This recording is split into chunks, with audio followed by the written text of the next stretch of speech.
Committee will come to order. The Subcommittee on Aviation and Space of the United States Senate's Committee on Commerce convenes today for what I consider a very important hearing. 57 days ago, our nation witnessed the first major U.S. commercial passenger flight crash in nearly 16 years. Families had their loved ones taken from them in an instant. Children lost their parents, husbands lost their wives, a Kansas couple lost their daughter, and a rural community in our state called Kiowa lost a husband and a wife, a pillar of the community, who were traveling to visit their daughter in college. I've taken that American flight before. There were many Kansans on that flight, and several of the members of this committee lost constituents on the American Airlines Flight 5342 and the Army's Black Hawk helicopter. In addition to the families who are grieving, our first responders made heroic efforts to find survivors and save lives, and the investigators have spent nearly 2 months searching the Potomac River and working to reconstruct wreckage to find answers. It has been a difficult 57 days. 67 lives that were lost on January 29th were taken prematurely in an accident that, by all indications, should have been avoided. Now, the families of these victims, the Federal Aviation Administration, the National Transportation Safety Board, the U.S. Army, and Congress are tasked with how to best honor the memory and make certain accidents like this never happen again. I want to highlight NTSB Chair Jennifer Hamady and NTSB Board for their diligence and transparency throughout the investigations. That job obviously is not an easy one, but it's been done with professionalism and care. It's their work that brings us here today to review. NTSB's preliminary report into the mid-air collision provides insight into the events of January 29th, but many questions, certainly in my view, many questions still need to be answered, not only by the NTSB's investigation, but by our nation's aviation safety regulator and by the Army. The preliminary report provides alarming statistics in using existing FAA data on the risks at DCA to aviation safety. That data includes, and NTSB provides these numbers. In a 13-year period, not a single month went by without at least one, quote, close call between a helicopter and a commercial jet operating at DCA. Between October 21 and December 24, there were 85 incidents where the lateral separation between a commercial jet and a helicopter was less than 1,500 feet, and the vertical separation was less than 200 feet. And during that same time frame, there were more than 15,000, quote, close proximity events between a helicopter and a commercial airplane. The NTSB findings that it is possible for a helicopter on Route 4 to have as little as 75 feet of vertical separation from airplanes on approach to runway 33.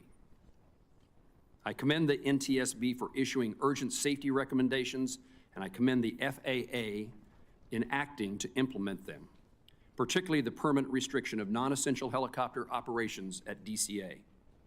However, I want to know how, with these statistics in the FAA files, why prior to January 29th, the agency failed to improve safety protocols at Regan National Airport. This committee worked tirelessly to pass an FAA reauthorization bill last Congress that prioritized safety, enabling our industry to continue innovating and equipping the FAA with the resources necessary to keep our skies safe. We need a permanent confirmed FAA administrator to implement this important framework for the future of the industry. President Trump recently nominated Brian Bedford to lead the FAA, and I look forward to his testimony before this committee in the near future. I commend Secretary Duffy for his push to modernize airspace, and I look forward to this subcommittee working together to keep America's traveling public safe and improve public trust in our air travel system. Demand for commercial aviation is expected to grow 4% each year over the next 2 decades, and along with new technology and commercial spacecraft entering our airspace. This will further place demands upon our airspace and require the tools and guidelines to ensure a safe airspace. American Airlines Flight 5342 and Priority Air Transport 25 carried innocent civilians, selfless service members, talented figure skaters, fathers and mothers, husbands and wives, sons and daughters. And while Congress' response to the January 29th ought to be deliberate and not executed in a knee-jerk fashion, Congress must make certain that this loss of life occurs never again. In this early investigation, we have many unresolved questions.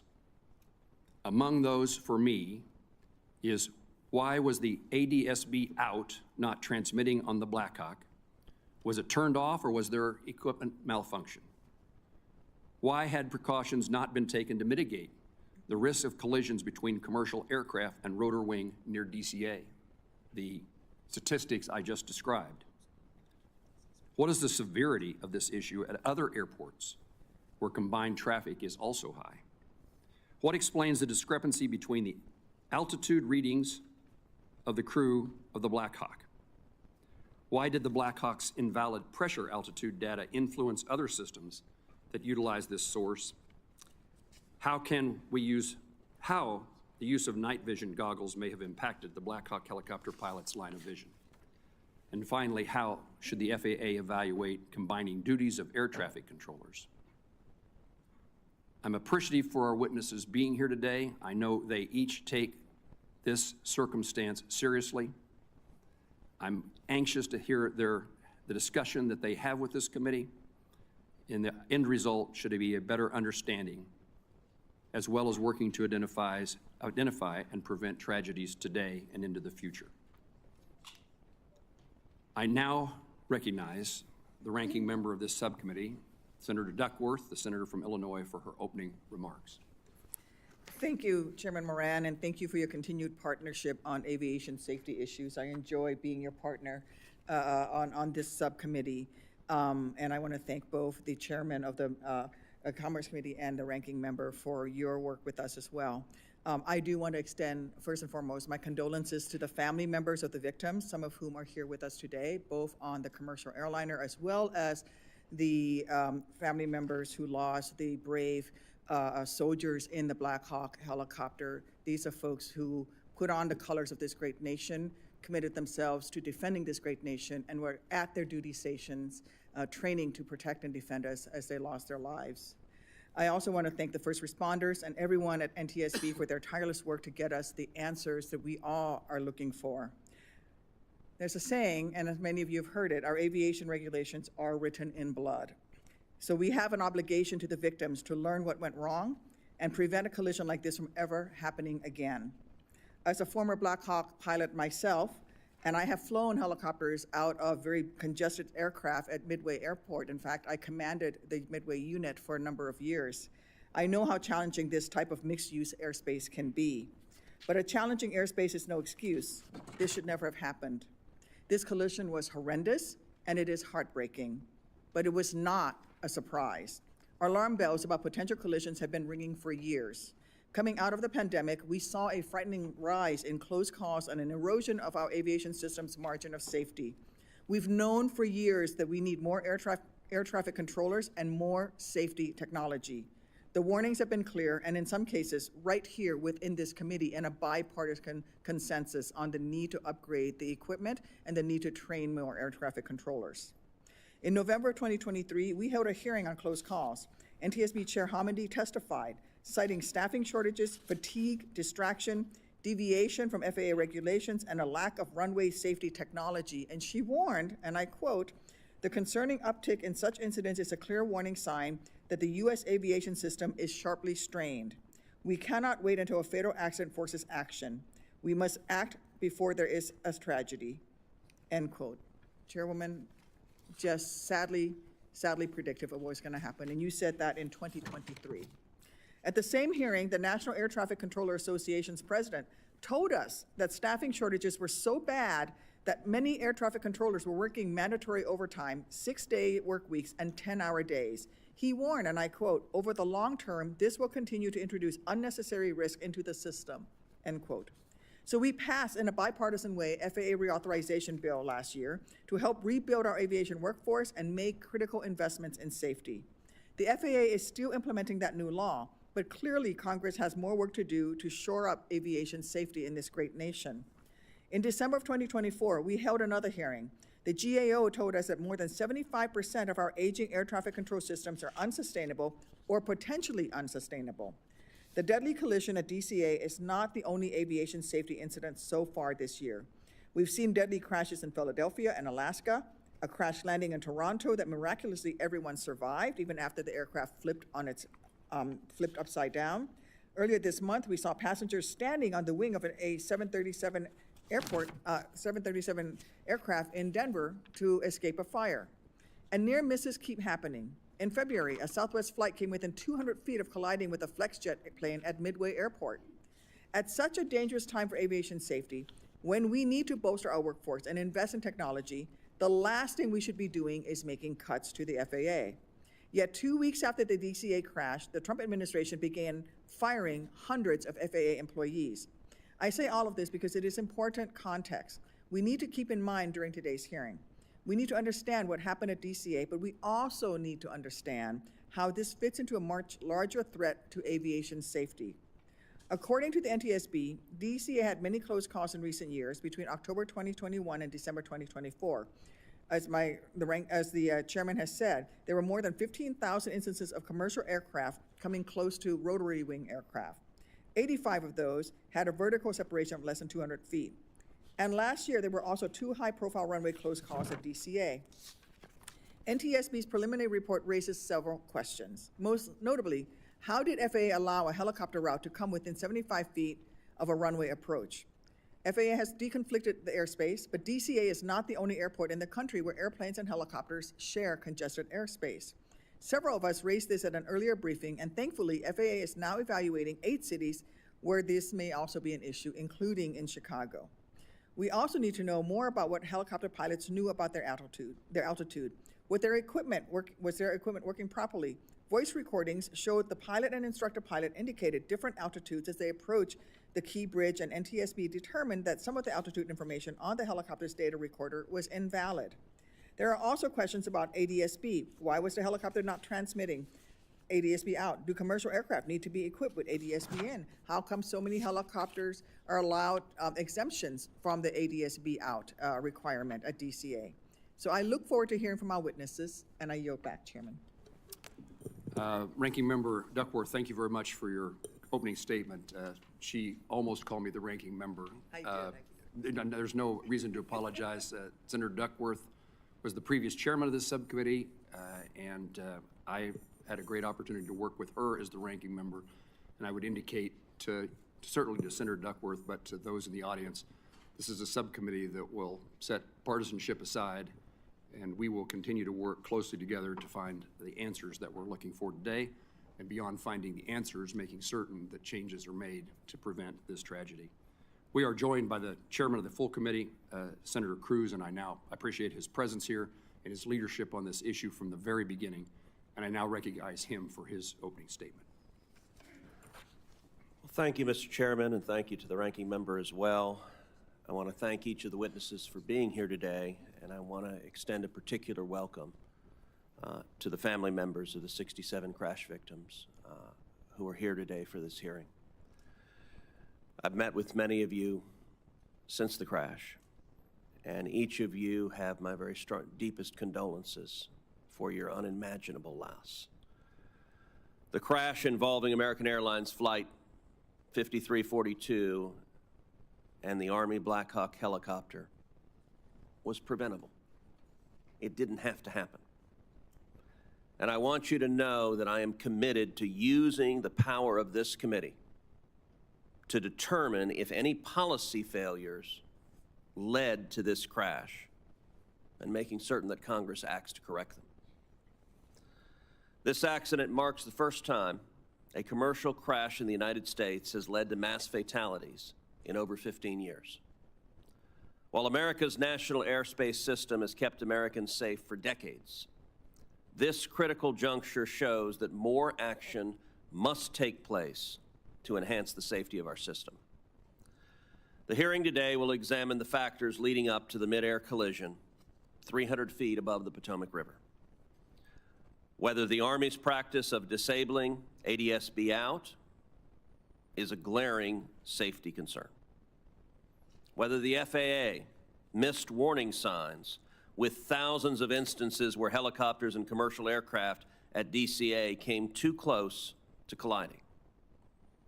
Whether the communications between the air traffic controller and both of the pilots of the American Airlines flight and the Black Hawk helicopter was inadequate.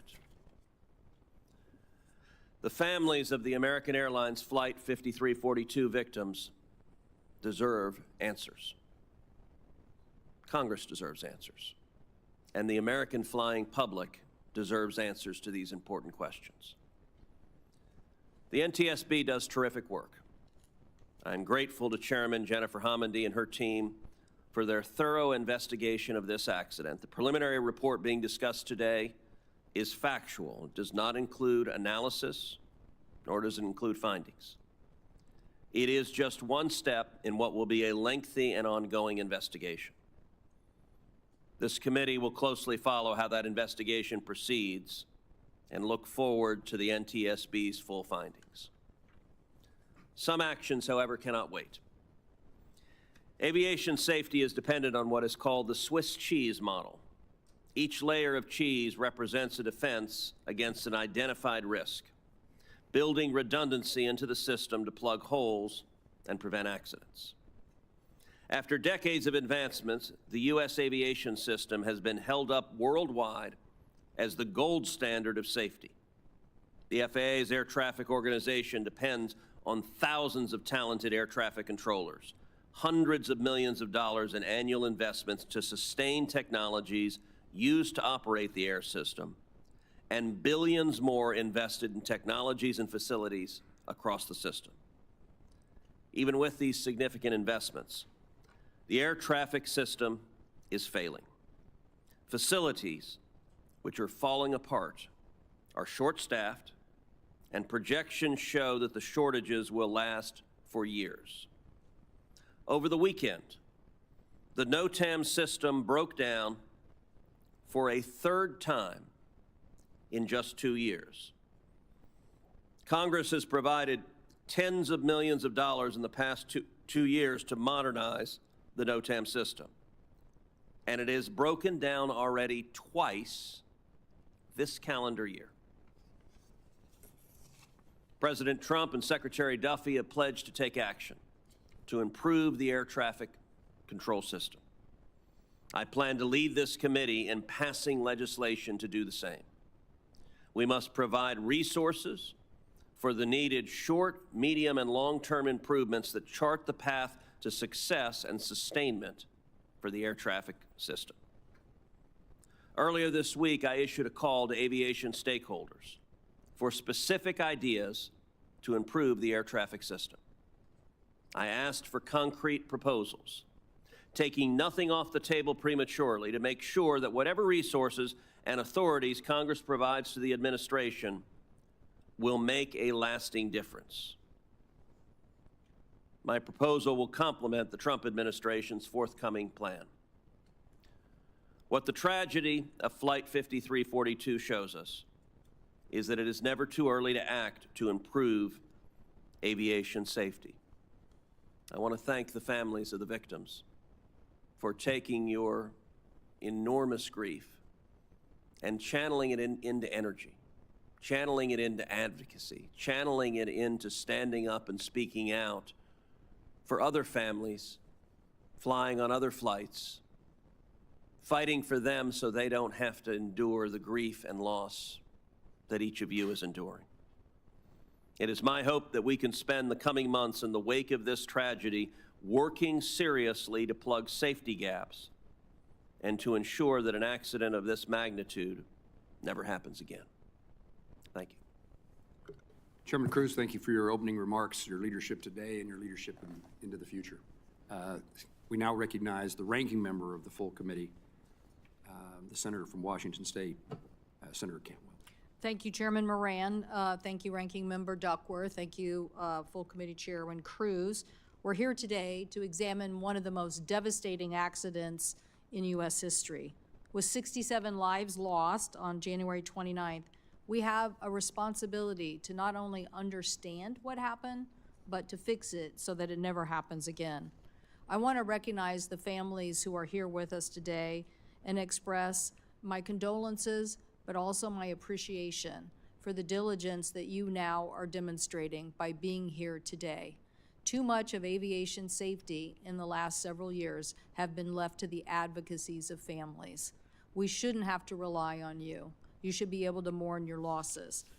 But we need you to continue to advocate for these important policies. I welcome NTSB Chair Jennifer Hamady, FAA Acting Administrator Chris Richelieu, and Brigadier General Matt Bramman, and who is the Director of Army Aviation. You're here to provide us an update on this collision and why a Black Hawk helicopter on a training flight collided with this American Airlines flight. As we seek answers, the NTSB's preliminary report has alarming facts.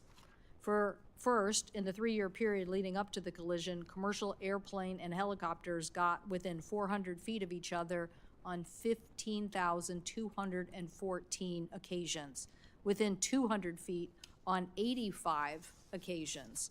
FAA's air traffic managers approve helicopter route charts annually, so if the data raised questions about the safety of these routes, the ball clearly falls into the FAA's court as to whether to act on this data or make changes where the helicopters can fly in DCA.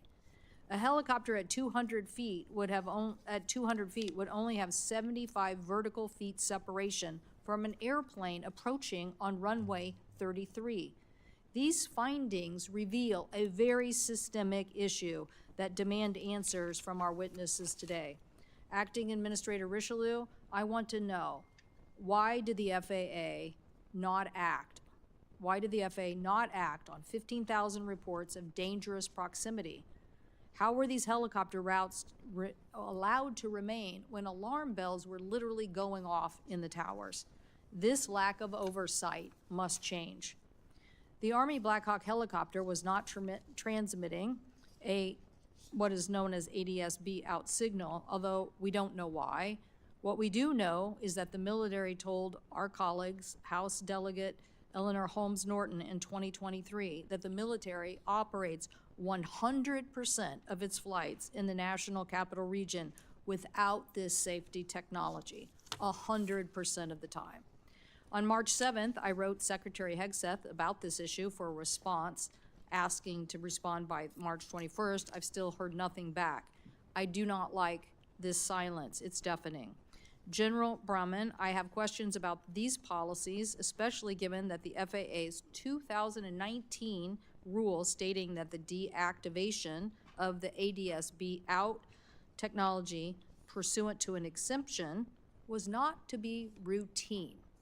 Well, the Holmes letter says that not only was it far from routine, 100% of the time operated with this exemption. Acting Administrator Richelieu, your agency gave government airspace users a loophole.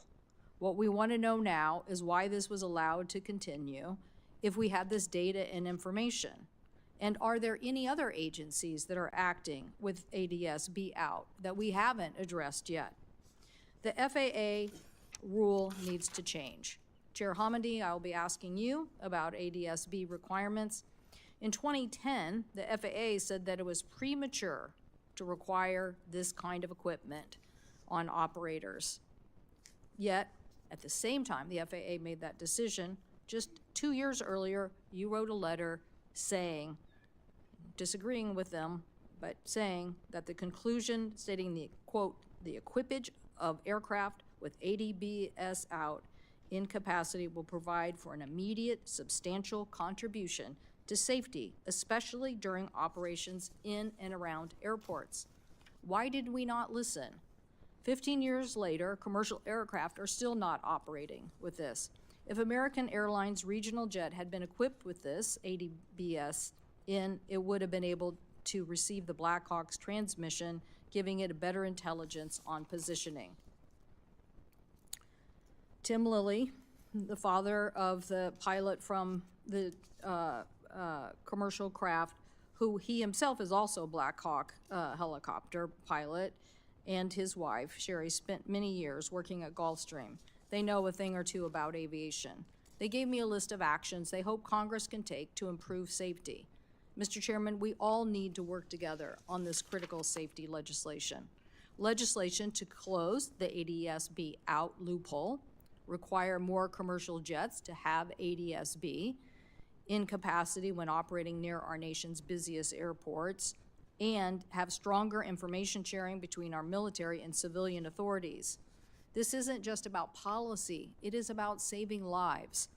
To my colleagues, I hope that we can work together in a bipartisan fashion, since the FAA Reauthorization Act did require next-gen completion by 2025.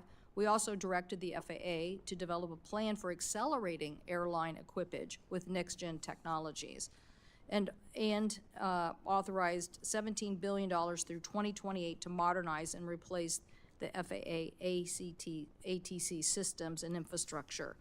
So I do want to say, I do not believe in cutting the services, the benefits, or the training of our air traffic controllers. We need them, and we need them to do their job. I supported Senator Cruz's efforts to continue to advance more training centers to get more air traffic controllers trained. But now we need to learn this painful lesson. We need to make sure that we are preventing future accidents from happening. We must be unwavering in this effort.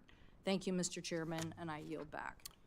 Ranking Member Cantwell, thank you for your opening statement. I'll now introduce our panelists who are here to testify.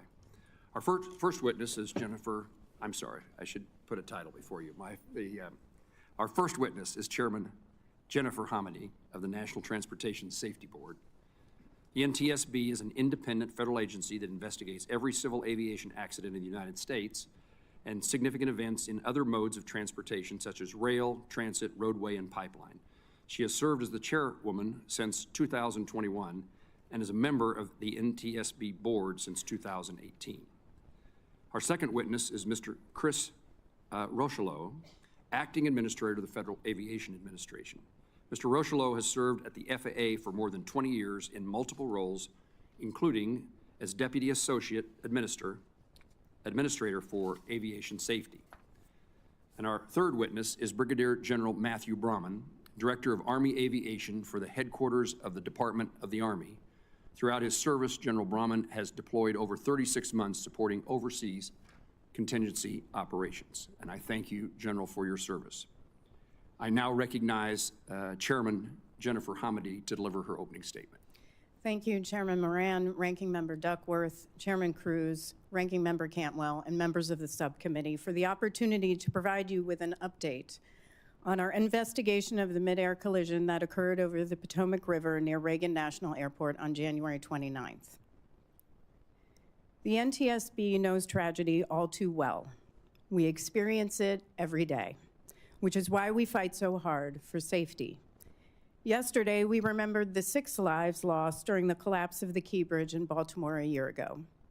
Today, we once again mourn the 67 lives lost at DCA, the 7 in Philadelphia, 10 in Nome, Alaska.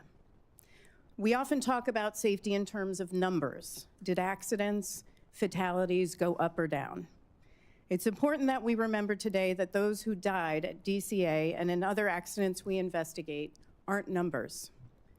As you said, these are mothers, fathers, sons, daughters, wives, husbands, cousins, best friends who won't be there with their loved ones for Easter egg hunts, Passover seders, the end of Ramadan, Mother's Day, Father's Day, graduation, all of life's celebrations. Their families and friends, whether in person or online, are here today. I can only imagine what they're going through, and I want to take a moment to again express our deepest sympathies to each of them. Please know that we keep you in our hearts as we diligently work to determine how this tragedy happened so no one experiences the deeply significant loss you must feel today. NTSB was on scene that night within an hour of the collision, and we remained there for over a month. Work continues to this day, including diving operations to recover personal effects and any remaining portions of the wreckage. On March 11th, we released our preliminary report, which contains only factual information that we've gathered in the first few weeks, all of which can change throughout the course of the investigation. It doesn't include analysis or findings, nor does it determine probable cause. Those will be in our final report. But we don't wait for a final report to take action if we uncover critical safety issues that require immediate attention, which is why, in conjunction with the release of our preliminary report, we also issued 2 urgent safety recommendations to the FAA. In both reports, we cited FAA surveillance data that showed between October 2021 and December 2024, there were over 15,000 close proximity events between commercial aircraft and helicopters at DCA.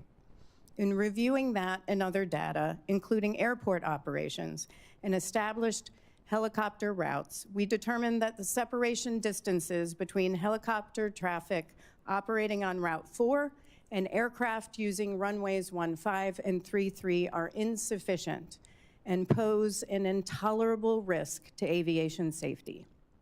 As a result, we recommended that the FAA prohibit operations on helicopter Route 4 between Haynes Point and Wilson Bridge when those runways are being used for departures and arrivals.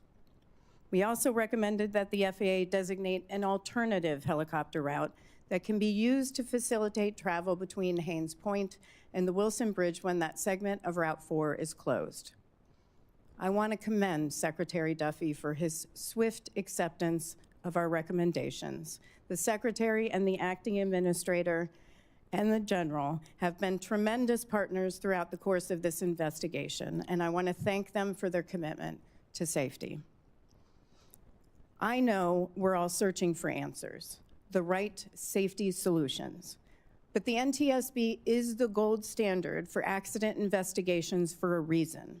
We are thorough and we're fact-based. We leave no stone unturned and we let the evidence guide us. Investigations take time. We have a lot of work to do in this investigation, from interviews to analyses of large volumes of documents and data to review, to air carrier operations that we have to review, helicopter operations, air traffic control, human performance, helicopter airworthiness, flight recorders, and more. In total, we have about 40 NTSB experts leading this investigation in collaboration with the parties and others, and we're aiming to complete this investigation within 1 year, barring, of course, any unforeseen circumstances. Now, I want to close by thanking you for your steadfast support of the NTSB, and I look forward to answering your questions. Thank you, Chairwoman. We now recognize the Acting Administrator Rocheleau of the FAA for 5 minutes. Thank you, Chairman Moran, Ranking Member Duckworth, Chairman Cruz, and Ranking Member Cantwell, as well as members of the subcommittee. Thank you for the opportunity to be here today to discuss the NTSB's preliminary report on the mid-air collision of PSA Airlines 5342 and a U.S. Army Black Hawk helicopter that occurred in January near Ronald Reagan Washington National Airport, or DCA. I would like to begin by offering my sincere sympathies to the families and loved ones of those who perished in recent aviation accidents, particularly the accident near DCA. The FAA continues to support the ongoing NTSB investigations. Our work with the NTSB will help us understand the factors that contributed to these accidents and we will use the data to inform future FAA actions. Aviation safety is the FAA's #1 priority. Let me repeat that. Aviation safety is the FAA's #1 priority. While flying remains the safest mode of transportation, aviation safety is not static. There's always room for improvement. The professionals at the FAA take their jobs very seriously and strive to ensure safety every day. But the fact of the matter is, we have to do better. We have to identify trends. We have to get smarter on how we use data. And when we put corrective actions in place, we must implement them with diligence. I want to thank Chair Hamady and the entire NTSB team for their dedication in their ongoing investigation. Earlier this month, the NTSB issued an initial report and 2 urgent safety recommendations. The recommendations align with the actions the FAA took under Secretary Duffy's leadership immediately following the accident to restrict helicopter operations around DCA, eliminating mixed helicopter and fixed-wing traffic, and carefully developing alternative routes. Following the NTSB recommendations, the FAA took action to make these restrictions permanent. When essential helicopter operations, such as life-saving medical, active law enforcement, active air defense, or presidential transport must operate in the flight-restricted airspace, fixed-wing aircraft are not allowed in that airspace. We're also continuing to analyze other airports that have both established helicopter routes and nearby airplane traffic. The FAA is also carefully reviewing offshore helicopter operations. As part of this analysis, we're using machine learning and language modeling to scan incident reports and explore multiple data sources to find themes and areas of concern. We will take immediate action if needed to mitigate any identified safety risks. Additionally, I will establish a safety risk management panel and engage with aviation stakeholders to identify additional hazard areas involving helicopter and fixed-wing interactions. And all aircraft operating in DCA Class B airspace will be required to broadcast their position and identification using ADS-B out, with very limited exceptions. We're bolstering aviation safety in other ways too. Air traffic control staffing is a top priority, as air traffic controllers play a critical role in keeping the American people safe. Right now, we have over 10,750 controllers on the job, with over 3,000 in training. We intend to hire another 2,000 controllers this year. We have streamlined the hiring process and incentivized hiring with a 30% increase in the salary of those who qualify to attend the FAA's Academy. And we're already seeing positive results from these improvements. During the hiring surge that closed last week, we received over 10,000 applications, and more than 8,000 of those were referred to testing. We also continue to maintain rigorous oversight of Boeing to ensure the safety and compliance of its aircraft designs and operations. This oversight extends to ongoing monitoring of Boeing manufacturing practices, maintenance procedures, and software updates.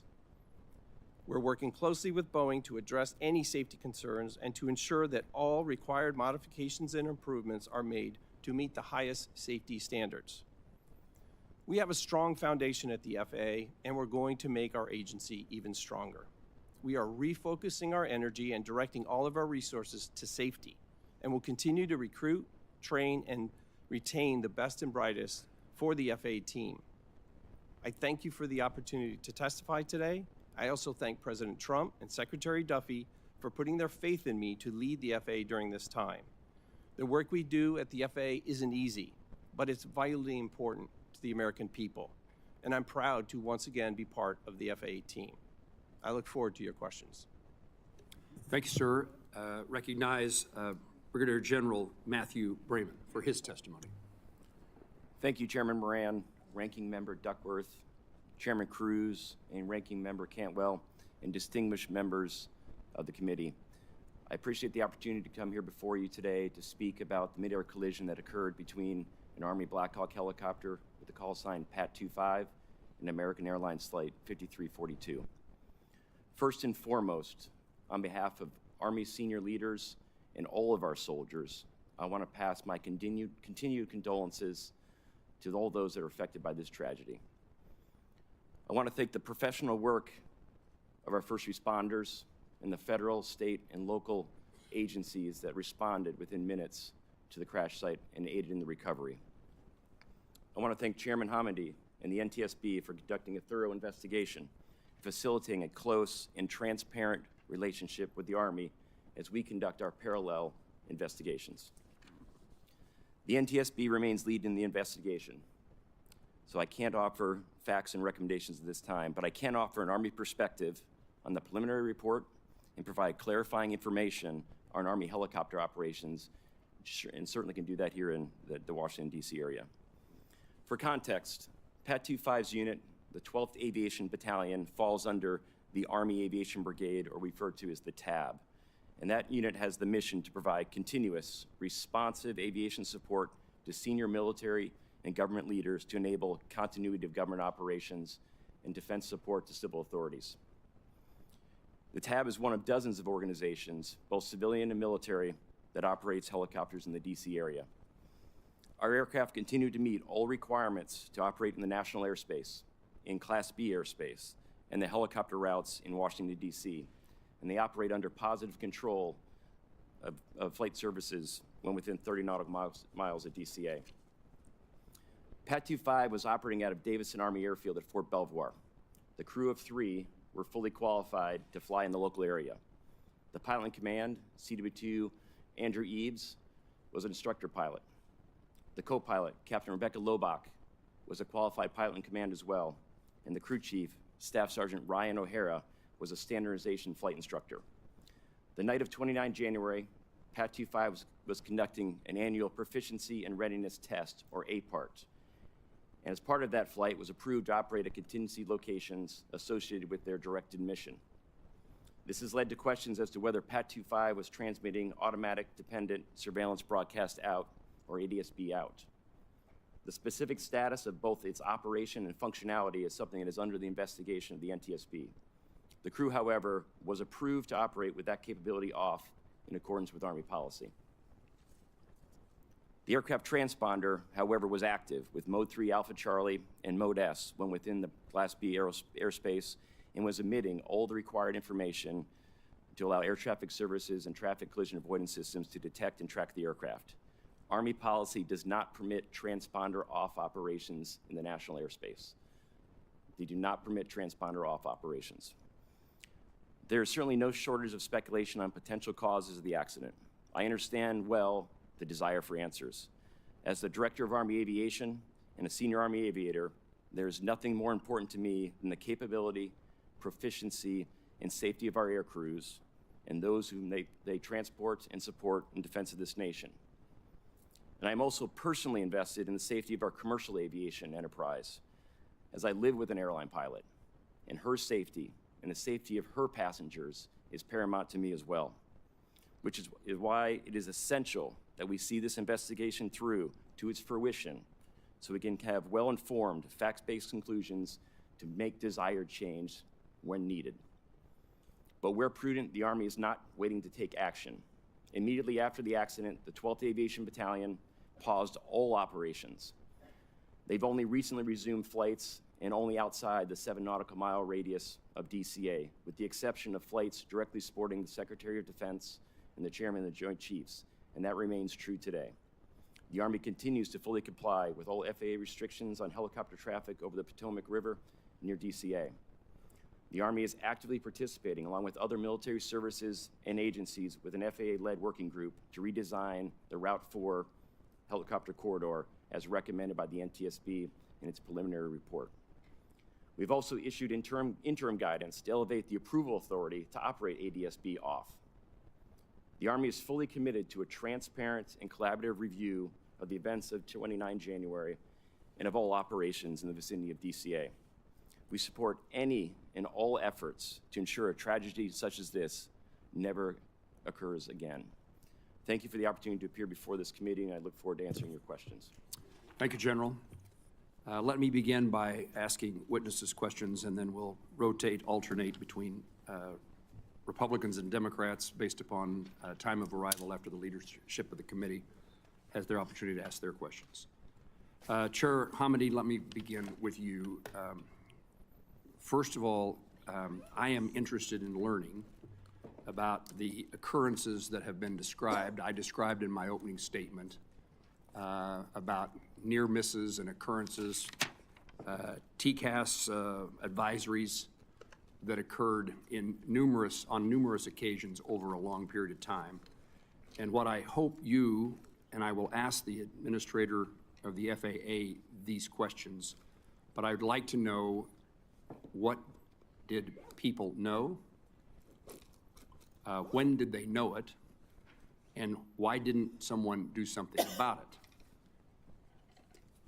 it? In asking you about this topic, is the information that is collected by the FAA, that's where these statistics that we've each mentioned, that's where they come from. Is that true? There were different sources of information, some which was FAA, some of which are voluntary safety reporting programs. And do those voluntary safety reporting programs, it's voluntary reporting to the FAA? Yes. So, I want Yes. to give you a chance. Yep. Okay, yes. So the information that has been described here about those events over a long period of time is housed and utilized by you, but housed at the FAA. I believe through a contractor, but yes. And do you know at this point whether that information was reviewed in a regular manner? Have you investigated why information that seems so important didn't result in changes in policy, rules, or regulations? I don't know why. What I will say is this was a data request, came from a data request from the NTSB. We made that with the FAA and received information from the Aviation Safety Action Program, ASAP, from ATSAP, which is air traffic control, from mandatory occurrence reports, and we also received information from FAA surveillance data from radar. But this was a request from us, and that resulted in our evaluation of that data and our urgent safety recommendations. It is, I don't know if the FAA pulled that data themselves at any point, and I'd have to defer to the acting administrator on that. That information was so valuable, so important, so critical, that that's the reason you asked for the immediate changes in safety regulations, true? Yes, and there does seem to be an issue with identifying emerging trends, and looking at, there's a lot of data going to FAA, and taking that data and looking at trends and not specific issues, I think is something not only the IG has raised, but others have raised, even the acting administrator has raised, about having to do a better job with analyzing those trends. But it's key, because if we can get it after an accident occurs, what's key is getting it before and preventing it. This is the wake-up call that suggests whether changes need to be made, true? Correct. Administrator, I'm interested in asking you the same series of questions. What did the FAA know prior to this accident? When did they know it? And why wasn't some action taken to encourage and in fact increase the safety, particularly at an airport like DCA and maybe others, and the proximity between helicopter and commercial air service traffic? Yes, sir. So I'm very concerned about what we've learned in the subsequent investigation, both from the NTSB as well as our own reviews that we immediately took. Clearly, something was missed. I would say immediately after the event, we took the action, again, I referenced earlier, with Undersecretary Duffy's leadership, to restrict air traffic in that area, to ensure there was no helicopter traffic, as well as fixed wing. My question is, what did not happen at the FAA that would have highlighted this problem earlier, at the time in which this information is acquired by the FAA, but apparently not looked at until the accident? So the actual process by which there's an ongoing review all the time of the data that is available. As the chair mentioned, there's millions of pieces of data that come in, and I would tell you that we have verified every single near mid-air collision was investigated, but there are certainly those instances where the information itself was not identified, and that's why we've put artificial intelligence and machine learning in place now to ensure that we're able to go through millions and millions, tens of millions of pieces of data to identify those trends and act quickly to mitigate those risks. There's no question but what, had this information been utilized by the FAA or others, that steps could have been taken to make certain that flying, particularly again in the circumstance of helicopters and commercial aviation at a place like Reagan National Airport, there would have been an opportunity to do something had that information actually been known and acted on. Yes, True? sir. That True? is correct. Thank you. Senator Duckworth. Thank you, Mr. Chairman. Following up on the chairman's questions, which is also my first question, Mr. Rushlow, can you tell me if this new methodology using the AI or whatever other methodology you're using to look at the aggregate data is being applied to other airports where there is close helicopter traffic in proximity to landing aircraft? Commissioner? Yes, Senator, it is. We have 10 locations around the United States, including Alaska, Anchorage, that we're looking through right now, what we are referring to as hotspots, to look at similar trends, similar activities as it relates to fixed wing and helicopter operations. Is this methodology of reviewing aggregate data going to be applied nationwide, not just in this particular area, but to look at the overall trends of near misses at other airports, not just between fixed wing and rotary wing? Yes, ma'am. So there are 3 activities going on right now. First, the hotspots I referred to. Second is kind of a nationwide use of this review and use of this new capability that we've just admitted. And then, of course, the ongoing analysis and how we're doing that with our industry partners as well as the military. Thank you. According to NTSB, between, as we've said, between October 2021 and December 2024, there were more than 15,000 instances of commercial aircraft coming close to helicopters. 85 of those had a vertical separation of less than 200 feet. General Brayman, do you know how many of those 85 close calls involved Army helicopters? Ranking Member Duckworth, we do not. Can you tell me why that is? That data in those databases is currently not shared, but certainly the Army is interested in becoming part of an opportunity to share data because that's relevant to our safety as well. Mr. Rushlow, will the FAA commit to sharing that data with the Army? Yes, ma'am, we will. Thank you. We've also asked for that information, and we're going to share it as part of our investigation with all the parties. And I think this needs to be ongoing into the future so that especially the military aircraft that are flying within rotary wing close vicinity, these folks should be getting this data, and we can do that moving forward. Administrator Rushlow, will FAA, or I've already asked that, General Brayman, can you explain the Army's rationale for its policy that gives commanders discretion to determine how many crew chiefs are needed for a particular mission? I think it's important. I don't think that the civilian population understands the extent to which the Army does risk assessment and risk mitigation and risk analysis and that process. I think would be important. And how are you going to be implementing that process moving forward? Thank you, Ranking Member Duckworth.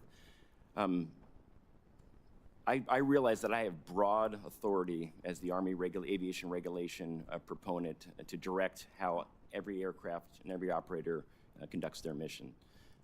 But the reality is, and I'm not afraid to take that authority and use it when appropriate, the reality is the best individuals we have to assess the risk of every single flight are our unit commanders because we hold them responsible.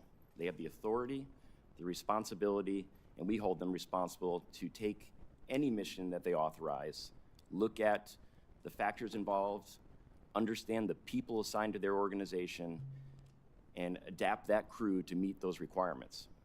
And certainly that is something that will be looked at in this investigation. Do we do that? And we will hold commanders accountable if they fail to uphold that responsibility. Can you speak to if a risk assessment for a particular mission comes in at medium or high risk, how the approval authority of that changes? Because you mentioned the approval authority for the DCA area has been raised higher for ADSB out, correct? Yeah, yes, Senator. So all missions go through an initial approval process. So a commander has to authorize a reason for an aircraft to fly. At the completion of that authorization, The crew then assesses all the risks associated, known and expected risks associated with the mission they've been tasked to do. That discussion involves a third party, a senior officer or senior aviator within the organization that then assesses that risk and directs the crew to make any changes to mitigate anything that either that briefing officer understands based on their experience. And then when those things are implemented, it goes back to a commander who must authorize every single flight. So in the occurrence of things like ADSB out operations, that authority resides with a medium risk authority. So a battalion commander must approve that mission in particular. And in this case, the policy allowed that to be delegated down to a company commander. And they must approve that it meets the standards of the policy completely. We have now elevated that risk to high risk. That requires an 06 commander to approve any mission that has ADSB off. Mr. Chairman, I'm going to ask your indulgence for an extra 30 seconds because my next question I think applies to everybody here, and I think people will be interested. Please proceed. Thank you. This is for the FAA. I am hearing that there is a backlog of air traffic controllers waiting to get their FAA medicals approved so that they can return to duty. And we have an air traffic controller shortage right now. I think in the Chicagoland area, there's about a dozen air traffic controllers who are waiting for, they got new medication, whatever it is, but they're waiting as long as 12 to 18 months to get an appointment or to get a ruling from the FAA medical office so that they can actually get back on the job. And they're just sitting there not able to do their job. And I think this is a problem at all of the major airports around the country. I'm sure every one of us has air traffic controllers waiting to be put back onto duty, and they can't because of the backlog with the FAA medical system. Can you speak to that? And will you commit, if I give you a list of my air traffic controllers who've been waiting, will you take a look at those folks and make sure that their medical issues are addressed so we can get them back on the job? Yes, Senator, I commit to that. Chairman Cruz. Thank you, Mr. Chairman. On March 1st, multiple commercial aircraft landing at DCA reported receiving a traffic alert collision avoidance system, a TCAS resolution advisories, as they were preparing to land, advising pilots of an impending threat from above and in some cases directing the crews to take evasive action by descending. I think we were all alarmed that just a few weeks after the tragedy, commercial pilots were being told they were at imminent risk of a deadly mid-air collision. It's now come to my attention that these warnings were caused by the Secret Service and the U.S. Navy improperly testing counter-drone technology at DCA. Apparently, the Navy was using the same spectrum band as TCAS, causing the interference and faulty resolution advisories, even though the FAA had previously warned the Navy and the Secret Service against using that specific spectrum band due to interference risks. Acting Administrator Rocheleau, is that correct? Yes, sir, that's correct. Let me just say this deeply disturbing that just a month after 67 people died while on approach to DCA, that the Secret Service and Pentagon would inadvertently cause multiple flights to receive urgent cockpit alerts recommending evasive action. It is inappropriate for such testing to occur at DCA given the facts of what occurred. And I expect this committee to investigate why precisely that happened. General Brayman, I want to turn to your testimony. On March 11th, Chairman Moran and I sent you a letter asking a series of very specific questions. This week, the Army responded with a one-page information paper. However, there were specific questions in the letter that were not answered. I want to turn to them now. We asked you specifically, how frequently does the Army turn off ADSB out transmission? Chairman Cruz, as I stated in the discussion about how we approve the missions, a mission would have to fall into the category as defined in the federal regulation and Army policy. It must have national security implications and be sensitive in nature to be able to do that mission. General, you're not answering my question. My question is, how frequently is ADSB out turned off? I wasn't asking what the standard is. I was asking the frequency. I can take the number for record, Senator, but I can tell you the types of missions and the majority of the missions they fly are missions associated with that national security mission. Is it accurate that ADSB out is turned off for 100% of missions flown by the Army Air Brigade at Fort Belvoir? Senator, I think you're referring to the June 8th letter from the Joint Staff to Representative Norton. In the context of missions, meaning the things, the operations that the 12th Aviation supports in their mission requirements, I would say that's an accurate statement. I would not say that's an accurate statement of 100% of the flights being flown by that organization. Okay, so I want to understand what you mean by missions. Does missions capture training flights? Only training flights that would have been operating in a location that's sensitive as part of their continuity of government operations. Well, that would be all of them around DCA, is that correct? Only specific sites that are part of that continuity of government operation. In your one-pager, you said 75% of the flights are mission rehearsal readiness flights. Are those operated with ADSB out?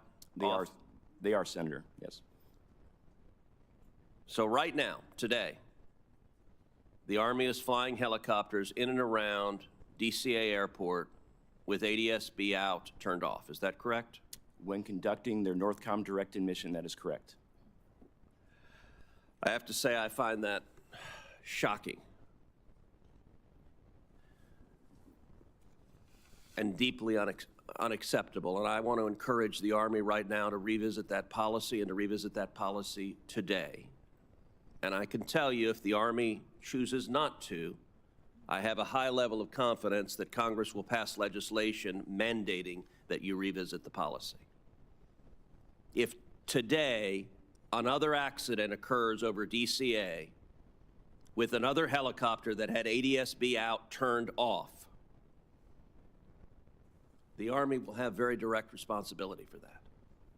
And I am at a loss to come up with any justification for risking the lives of the traveling public with that decision. You can't change the decisions made yesterday, but you can change decisions made forward. Now, it's my understanding the Army has a memo, August 9th, 2024, entitled ADSB Out Off Operations in the National Airspace. My staff requested that memo from you, and my understanding is your team declined to provide it. That is also unacceptable. I want to ask you at this hearing, will you commit to providing that memo to this committee? Senator, I'll commit to reviewing the information and getting what we can to you. Absolutely.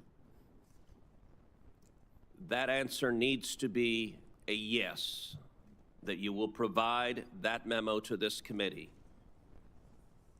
Senator, we'll review that and we'll look at the ability to give it to the committee. Absolutely. If it is not provided to this committee within 24 hours, I am confident that you will have a senior commanding officer give you a direct order to provide that committee, provide that memo to this committee. And I just want to underscore, there's no reason the Army has to wait for the conclusion of the NTSB report to revisit your policy on ADSB out. You can do so right now. And I got to tell you, I spent this morning looking in the eyes of family members who lost family members.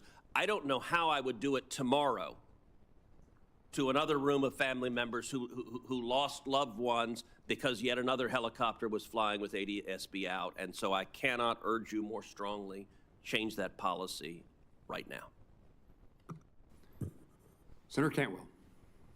Thank you, Mr. Chairman, and I too have asked for the same memo, so I want to follow on in the same line as Senator Cruz. I also want to associate myself with the information you're requesting on spectrum interference. This is one of the issues that I think, one of the reasons why I think spectrum and spectrum fights are so important is because I think the agencies with adjacency and issues, we can't leave this up to the flying public. And but I want to go back because, Brigadier General, you mentioned in your testimony, we now have the additive dialogue that we just heard. But you said it's not allowed. You're saying it's not allowed. ADBS out was not allowed. That's what you said earlier. Is that in your testimony? In addition to the Holmes letter, you basically stated that using ADBS out, it's not like it was it was not allowed. Army policy is ADSB out is not to be used for routine use. Okay, so, acting administrator, did you know this? Did the FAA know this? Did the FAA know and understand and absorb this? Did you know that you were allowing a flight to go within 75 feet of each other and there was no signaling message that we have already identified as a safety measure is something that we have had as a requirement? So I understand the FAA was aware of this. We have an existing memorandum of agreement with the Did you know it Department was of Defense. Did you know it was 100% as the Eleanor Holmes Norton and as the Brigadier General is pretty clear this morning, we don't allow it, even to the point of not answering Senator Cruz when they're going to change it, because I'm pretty sure their attitude is going to be, we don't allow it. He's going to say he would rather have a route somewhere where he can fly without it. That's what he's going to say. And so, you know, that's a separate issue over here. Our job, though, is the FAA oversight, and you can't give exemptions to things that you don't understand. And so he, in their application, kind of made it sound like, well, it's not going to be that routine, but he's very clear. They're never turning it on if they don't have to. They're never turning it on. So what I don't understand is why the FAA didn't understand that. Why you would allow this design. This is the wrong design. Whoever said you could fly in this airspace this close together without a safety feature that was already being required by the FAA and then giving them an exemption makes no sense. So why did you allow it to happen? So I can't speak to why the previous administration may have allowed for that memorandum of agreement, which is why we, effective today, will require in any DCA Class B airspace, ADSB out to be turned on, except in very limited circumstances. What are those other limited circumstances? So that other would- agencies? Is there any other agency that's doing this? So that we have 46 different helicopter operators within the National Capital Region. But again, DCA Class B airspace will now require ADSB on to be out. What other agencies are operating this way? So we have certainly a number of military units. We have local law enforcement. We certainly have the Department of Justice and FBI. We have a number of different agencies that fly the Park Police, and those are the entities that we're working with closely now to make sure, first and foremost, they understand the new restrictions that we have in the airspace. Do they have exemptions? Some of them do. Are you concerned about this? Absolutely, which is why we immediately put in place the requirement to have ADSB out on. And so you think they're operating that way? Yes, ma'am. You think that Homeland Security is operating that way? They are operating, effective today, they will be operating with ADSB. Effective today? Yes, ma'am. So for the last month, you've known, as I am going to submit for the record, a letter from the Department of Homeland Security that basically says, under the Federal Aviation Waiver, all U.S. Custom and Border Protection, air and marine operations in the capital region basically have this exemption as well. So And they haven't had. So I want to understand, if people were Sure. still flying in this airspace, we all fly in and out of this airspace. Right. Do we now have to worry about other operators in this airspace that may be doing the same thing as happened with the military? So And I now should- you're telling me you're going to take action today. I should clarify, immediately after the accident, we put the restrictions in place so that no mixed traffic could occur. No helicopters and fixed wing in the same airspace. Today, we're requiring the ADSB out to be on. So previous to this day, the fixed wing as well as helicopters were not allowed in the airspace. So we cleared the complexity of that airspace. Now today, you're going to say to Homeland Security, you have to have ADBS, basically the automatic surveillance broadcast system has to be on. You're going to make that today? That's correct. Well, I For would. any of the Class B airspace that you can see in the graphic, in that red airspace, that's required. Acting Administrator, you're not building faith in this system of oversight of the FAA if you're telling me that we now have a bunch of other operators in this airspace that you now said after the accident were prohibited, but now you're going to turn them back on, and if they meet this requirement. And we have letters from them thinking that they're exempted. I want to see this rule. This would have been a great debate with Mr. Bradbury before the committee, because the American people, these poor families have lost loved ones. This is not their day job. It is your day job. It is the day job of the FAA not to allow these exemptions to become prolific and everybody use them, and then us have to sit here and figure out how to do our oversight job of you to make sure that these details are exposed, when we can't even get a memo from some of these agencies. So, Mr. Chairman, I know my time has expired, but I will come for a second round with the witnesses, because I think it's clear. The NTSB has been very clear on the requirements for ADSB in, and in this case, if they would have listened to them, it's $40,000 to equip, $20,000 to equip one plane. You could probably equip the whole fleet of aviation for $100 million. I guarantee you their lives, the family lives, are worth that. Thank you, Mr. Chairman. Before recognizing Senator Budd, does the FAA, Mr. Rushlow, does it have the authority to supersede the operations of the Army and these other agencies in the airspace around airports? We haven't gotten the Army to say they're going to do this with their own policy, but you say you're mandating it. Do we know that the Army and others have to follow your mandate? Yes, sir, they do. Senator Budd. Thank you. Well, first and foremost, I want to offer my condolences and prayers to all the families that are here today. I'm saddened that so many North Carolinians were lost in this accident, including Captain Rebecca Lobach and the 4 members of 5342's Charlotte-based flight crew. Samuel Lilly, Jonathan Campos, Denasia Elder, and Ian Epstein.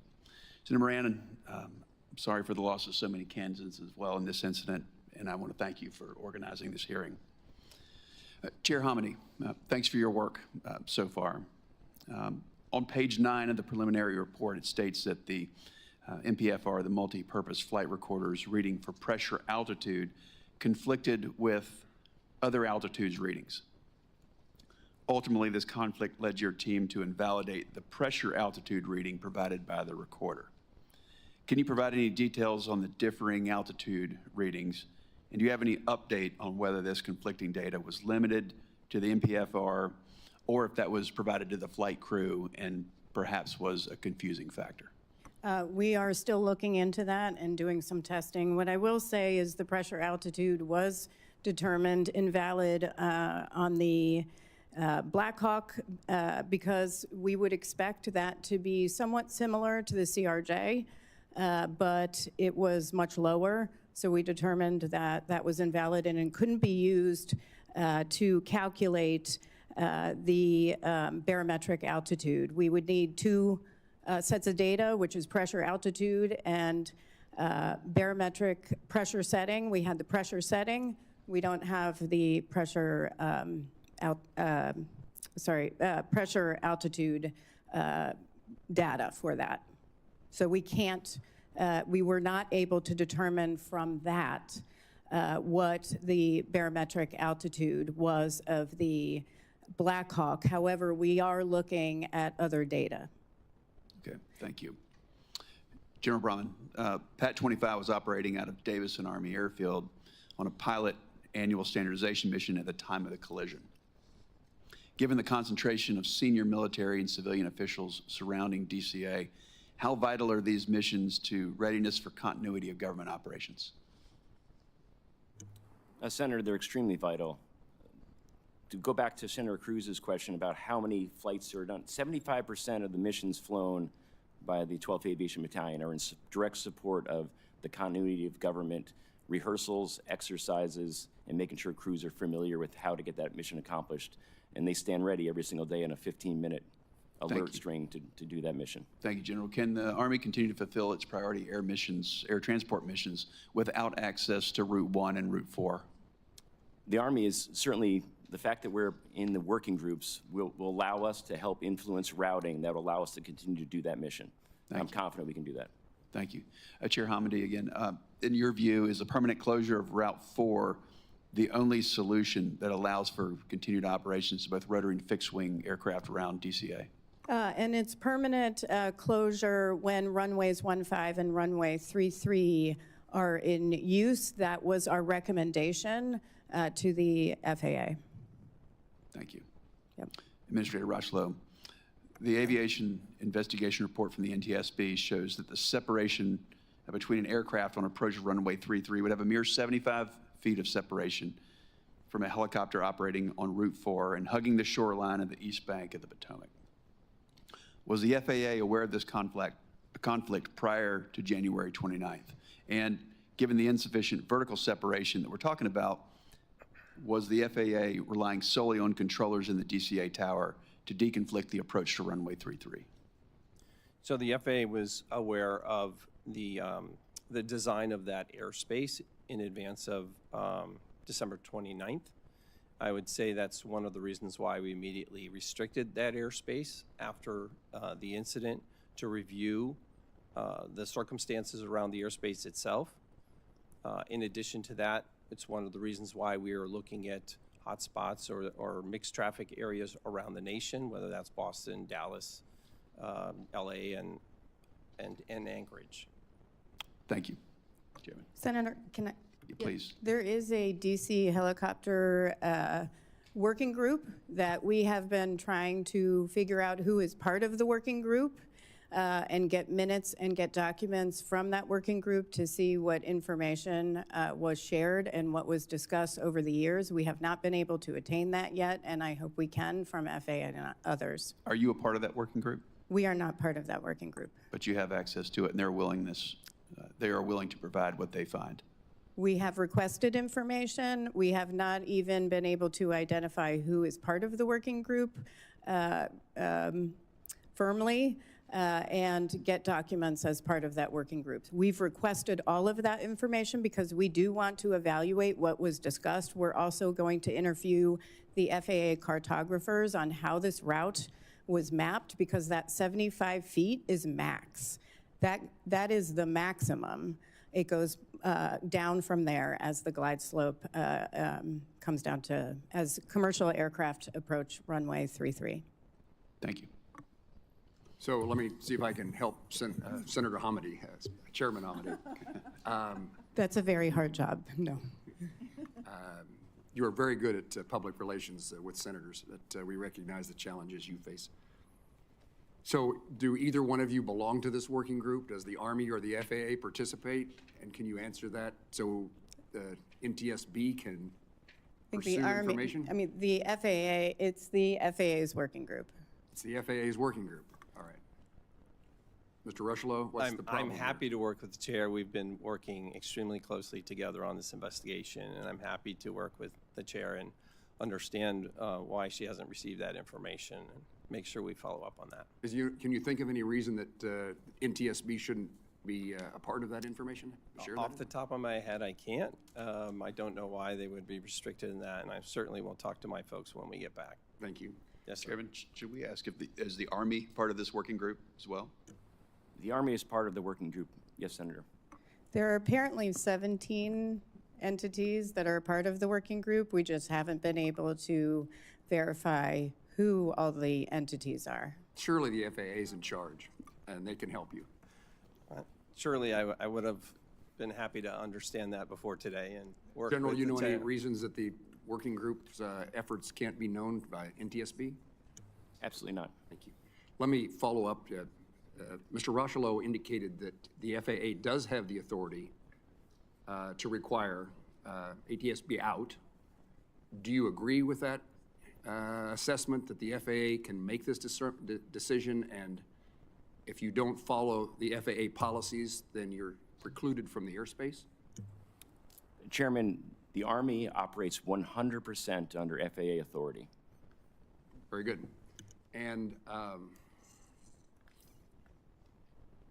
let me turn to the perhaps the next steps or new information. And to this, I'll go to Chair Hamady. Since the report that we're discussing here today is 2 weeks old, what has transpired, if anything, in those 2 weeks? Have you discovered any new and relevant information that you can share with us? Where would you like me to begin? One thing I can say on ADSB out, off, that's policy of the Army, but we are also still looking at installation programming and potential for equipment malfunction. And the reason I mention this is because the accident helicopter, for this accident helicopter, no ADSB data had been received from an FAA ground station for 730 days prior to the accident. And that was abnormal. So we began looking at the fleet for the battalion. The battalion had 25 helicopters. That includes this particular helicopter. 9 of them were Mike models, and all were transmitting ADSB out when they were turned on, because we have to verify that it's working. There were 16 Limas, including the accident helicopter, which we're still looking at, but 7 were transmitting when ADSB out was turned on. 8 were not, and stopped doing so sometime between May and November 2023. We don't know why. 5 of those started transmitting since the NTSB identified the issue and began working with the Army to try to isolate the reason. So I just want to let you know that you can have ADSB out on, but you also have to make sure that it's working. You indicated working with the Army, but there's other participants in this arena. Absolutely. And then were you narrowing it to the Army as if something is necessarily wrong there? Or more broadly, there's a problem in receiving the information? For the ADSB out on, we wanted to look at the helicopter fleet for the battalion to see if whether ADSB out on, when turned on, was actually transmitting data. Because we did think it was abnormal that for the helicopter involved in the accident wasn't transmitting data for so long. Any explanation, General? Chairman, this exactly is what the value of the investigation is. There are things that you would not normally look at that are being determined here, and that's certainly going to help us drive policy and any changes that we need to do as a result of the investigation. And certainly the NTSB has the expertise to do that. So what we're hearing from Chair Hamady is that there may be, it may be transmitting, it may be on, but there's no receipt. There's, I don't know, technical problems in the process by which it's not providing the information it's supposed to provide, right? Chairman, obviously the functionality of any Army equipment, it's certainly Army aviation equipment, is important to me. So if we're discovering that there's a challenge there, we will take direct action, absolutely. This is not an inconsequential thing, right? It's not. And I think for the public watching, because I think there are a lot of people watching, is ADSB out broadcasts latitude, longitude, and altitude and velocity once per second. It updates once per second versus 4 to 6 seconds for radar, which is significant when you have converging aircraft. Mr. Rocheleau, you indicated as of today there's a change in policy at FAA. I would be interested in knowing if that change in policy is only related to DCA airspace, or you are making those requirements, putting those requirements in place for other airports. Thank you, Senator. So the requirements that I announced today are effective for the DC Class B airspace immediately. That part of our ongoing work, as I related earlier with respect to hotspots and the mixed traffic that we've seen that could be problematic, are areas where we're looking at kind of adding that requirement in. It seems premature simply along the lines of the way airspace is structured in different locations that we need to focus before acting too quickly. So we want to make sure that as we're looking at the different airspaces and how they're constructed, that we're taking kind of intentional, careful action And that intentional action is underway. You're doing Yes, that sir. at other airports Absolutely. today. And wherever we find a risk, we will mitigate that risk immediately. Chairman Hamady, I asked you a question, then I interrupted you, and you sound like your answer would be lengthy of the things that you've learned in the last 2 weeks. I'll come back to you after recognizing the two senators to my left. Thank you, Mr. Chairman. I want to follow up on what Chairwoman Hamidi is talking about, testing the ADSB out, whether it's actually transmitting data, because the data was not received. Will we be able to check that with all of the other rotary wing operators that are in this region as well? Is that something the FAA should be mandating? Is that they could do that? I mean, you're not looking at the other operators because they're not part of this accident, correct?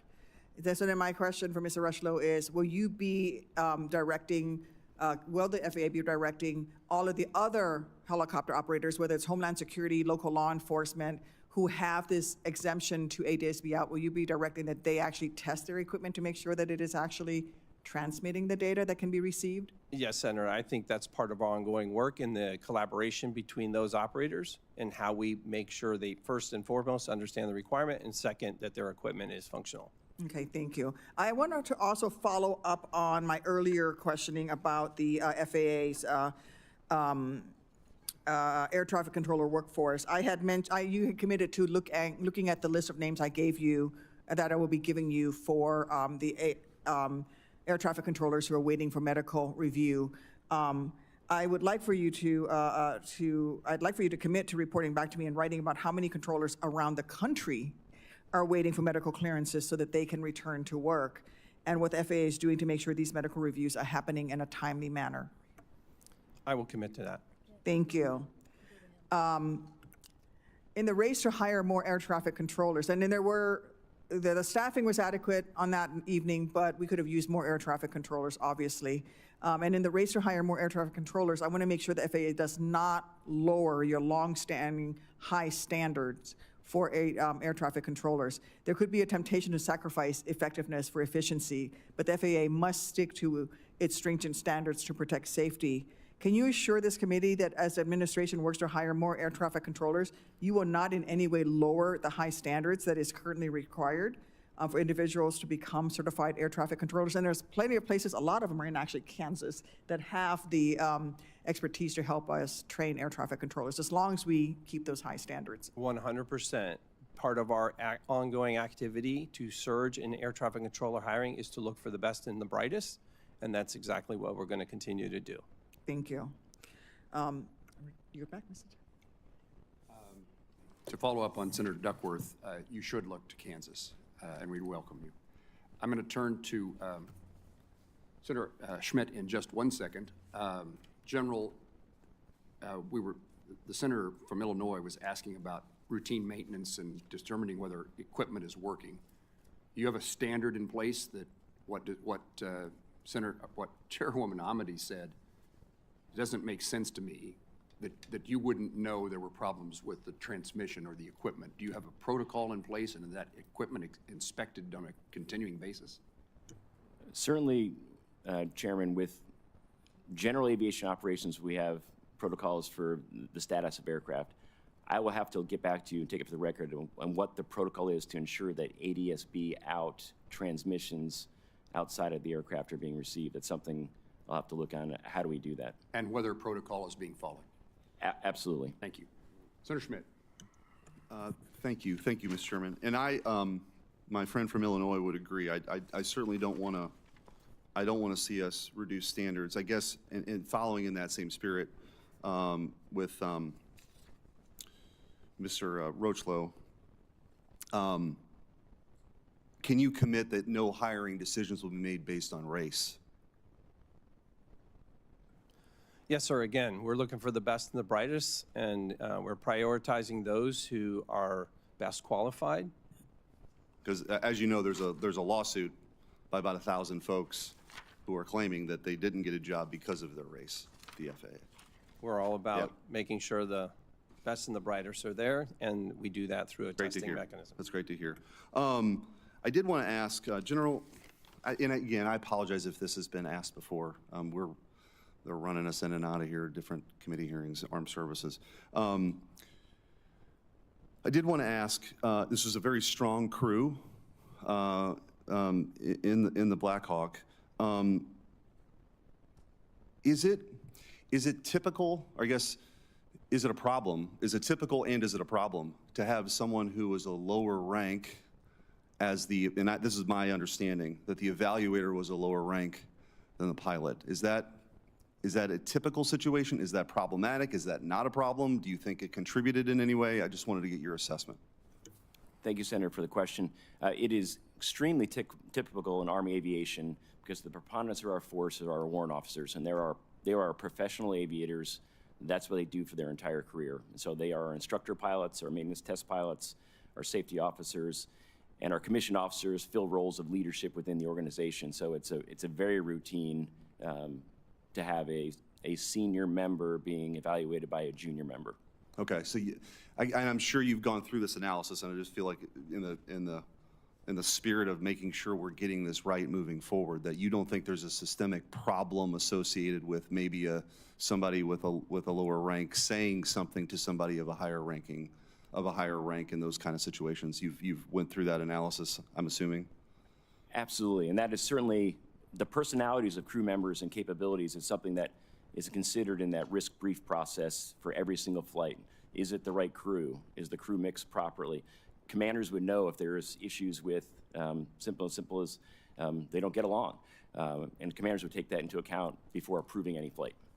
And I guess for the FAA, and again, maybe you've been asked this before, but clearly in the chairman's opening statement and a number of the committee members, just the report, the statistics of the number of near misses between helicopters and aircraft landing at DCA, that, you know, those operations now have been halted.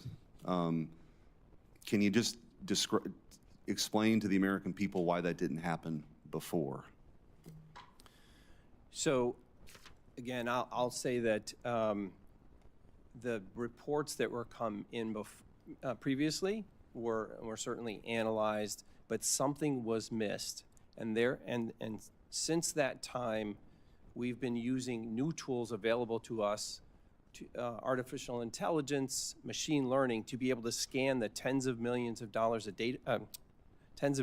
data points, to be able to do that analysis in a more proactive and ideally at some point here predictive way to head off, to identify risk earlier and to mitigate that risk. But this wasn't a new issue at DCA, right? This is an issue that had been a longstanding concern. Is that accurate? It's accurate. There were a number of reports that came in, and I would say that we've, as I mentioned earlier, we investigate every single near mid-air collision, and even as we talk about spectrum issues, Chairman Cruz mentioned, we have teams that go out and assess the airspace itself, making sure that we're working with partners, whether it's on counter-UAS technology, to make sure that airspace is as clean as possible from interference. And so moving forward, obviously as a response to the tragedy that happened, and I would be remiss not to express my condolences to the families who are here. I know everyone has, and it's devastating for each and every one of you, including some folks from back home. And so your advocacy does matter, and it will carry beyond today, right? This is important. So I ask in the spirit of that, moving forward then, is that how you see things, that the state of play as it currently is now will continue? Yes, sir. We'll continue to use the latest tools we have to be able to assess that data and work with the industry, with the aviation ecosystem, if you will, to identify that risk early and to mitigate that risk immediately. Okay. Thank you, Mr. Chairman. Thank you, Senator Schmidt. Mr. Rochelow, at the moment, whether it's on or off is irrelevant because there's no flights. You're announcing something that doesn't, at the moment, matter because you have not lifted the ban on the flights. Is that true? So it's helpful to, if I can just point to the graphic. In the graphic, I can explain that in the yellow sectioned area, the graphic there, that is where there is no mixed traffic. No helicopters, no fixed wing, except for those very few circumstances where we have emergency national security type of traffic. In the red section, in that red airspace, is where ADSB out, so DCA Class B airspace is now required. You'll also notice where, based on the NTSB recommendations, where we've eliminated Route 4 down going north to south on the Potomac, as well as Route 6 that formerly, you can see on the left side of the graphic, was in effect between from the west to the east where Bowling Air Force Base is. I'll have to think about that. Yes, sir. And, Mr. Chairman, if I could, just for the record, because I see we have several Senator colleagues. Cantwell, you're recognized. Thank you, Mr. Chairman. Just to clarify on your point, Acting Administrator, we still have a rule that says they have an exemption, all sensitive. So I know you're making a declaration today, but I don't think that supersedes the rule. Now, maybe President Trump's going to call all these agencies and tell them to stand down, but legally, whatever the FAA is doing today doesn't take precedent over that rule. So when I come back for a second round, I believe the FAA has control over that airspace, and they can say. they can definitely shut it down, but as it relates to the rule, his decision just to say that you now have this requirement that a rule gave them an exemption to. I think he can issue an emergency directive. Is that correct? So it's the agreement we have in place with the helicopter operations that fly without ADSB out is an actual memorandum of agreement. It is not a formal rule. So it's an agreement we have with the Department of Defense and the other helicopter operators in the DC area. And we can get a copy of that, the Yes, ma'am. MOU? Thank you. Senator Hickman. Thank you, Mr. Chair. Mr. Rushlow, you earlier testified that you've looked at the places, the airports with higher volumes of mixed traffic. I think you mentioned Boston, Dallas, Anchorage. Is that assessment, have you gone through all the airports? I mean, does that mean that other airports in other large cities or where we have a fair amount of mixed traffic are okay? So we have 10 locations, a total of 21 airports. So we are doing this hotspot review, this mixed traffic review across the nation, including in the Anchorage area. So we're reviewing all the airspace designs to see where we may have this indicator of risk with mixed traffic. So helicopter operations as well as fixed wing. And so you mentioned Boston, Dallas, and Anchorage. That's not the full list, I assume. That's correct, sir. And so when will this be done? So obviously, 21 locations, I'm receiving regular updates. I anticipate that being, let's see, I anticipate that activity being concluded in the next couple weeks.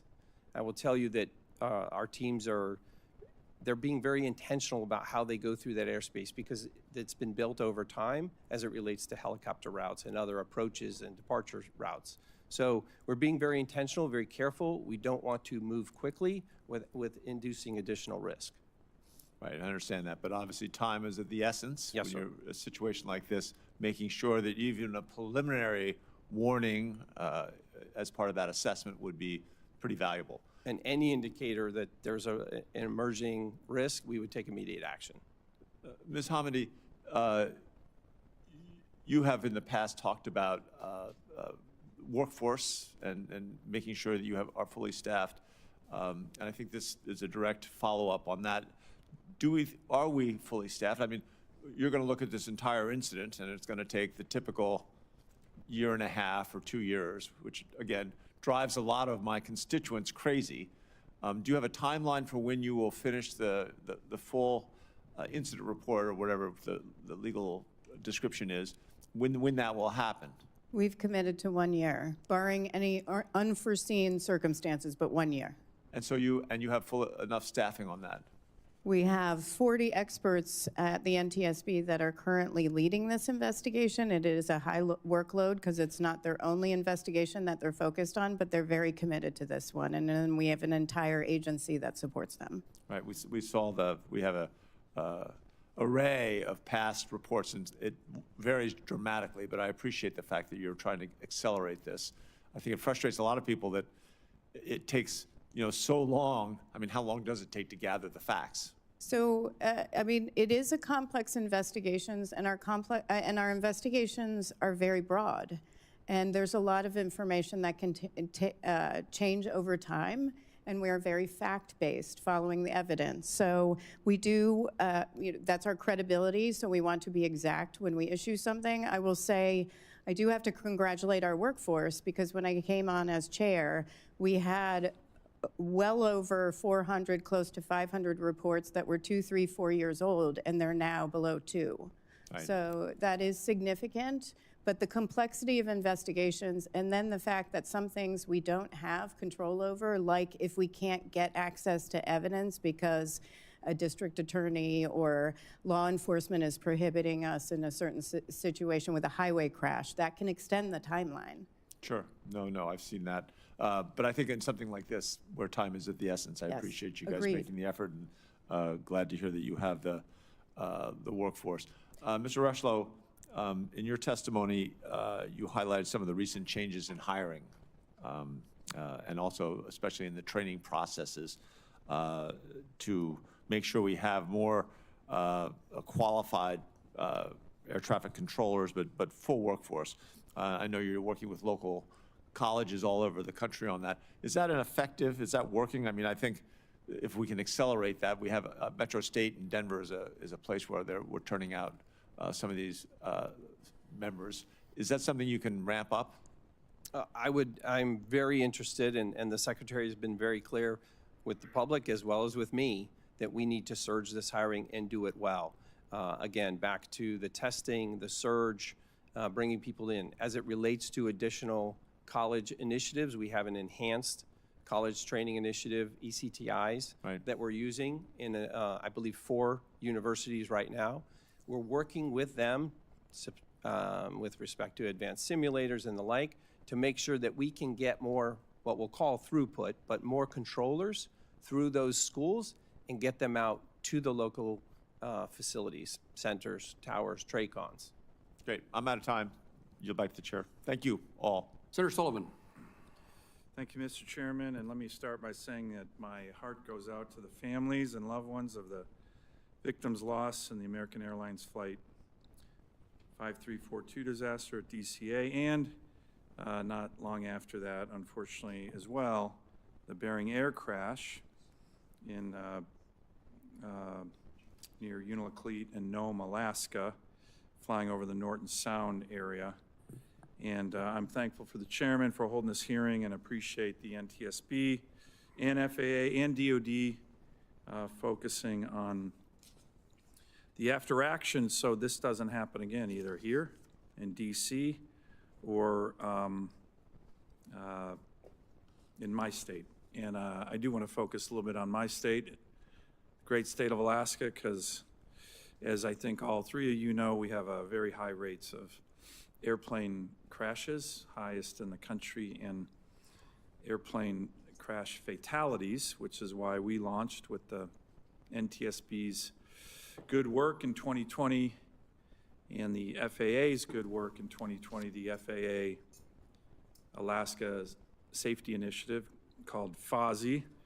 And in last year's FAA reauthorization, I was able to include a number of provisions with the goal of reducing the rate of fatal aircraft accidents by 90%. That's a very ambitious goal. And require the FAA to improve maintenance of weather equipment. So, Mr. Administrator, I want to get into that topic a little bit. I was just home. It came up a lot, how there might be cancellations of weather operations and infrastructure and reporting, which makes zero sense to me. I hope our federal government is not doing that. But one of the things in the FAA bill, I was able to include requirements for systematic improvements to the maintenance of our weather systems and advancing new technologies. And this includes a mandate for the FAA to take necessary actions to restore full connectivity of weather systems that are unable to disseminate information due to a telecommunications failure.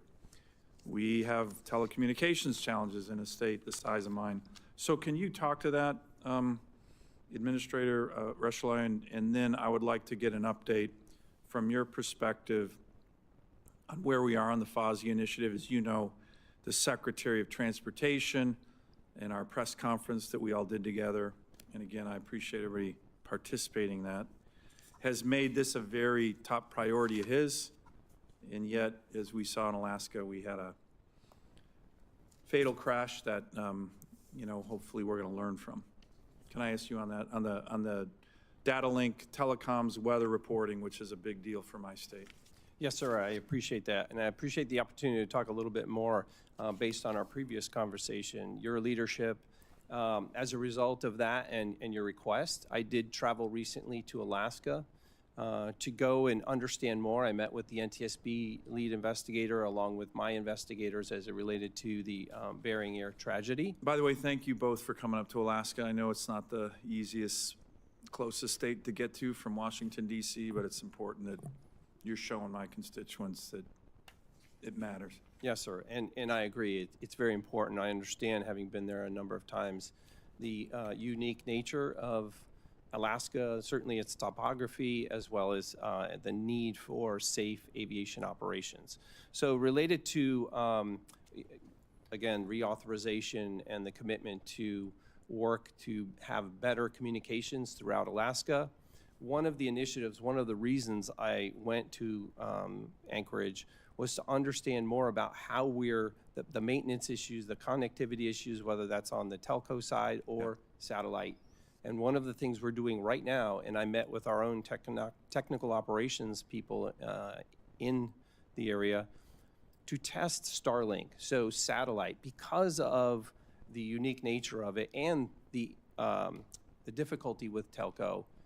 We needed another solution. Yeah. And one of the ways we believe we can do that is using satellite-based technology. And so that's what we're experimenting with right now. Well, by the way, I really appreciate, the press here kind of went crazy and, oh, Starlink, and, that's actually really helpful for us. And we appreciate the Secretary called me and said, hey, we're going to connect some of these terminals through Starlink because that's the most effective way to do it. So I appreciate it. I appreciated that you guys were working it. Can you give me an update, or Madam Chair, an update on the FOSI initiative, and then any preliminary findings you're seeing from the NTSB preliminary report on the Bering Air crash? Senator Sullivan, this needs to be your last question. It is, Mr. Chairman. We are still working on that investigation, of course. The preliminary report was issued and did find that the aircraft was over 1,000 pounds overweight, but we also are going to look at the center of gravity on that airplane and see how that factored in. And then we are really focused in on weather that day as well. As you noted, weather infrastructure is critical for Alaska.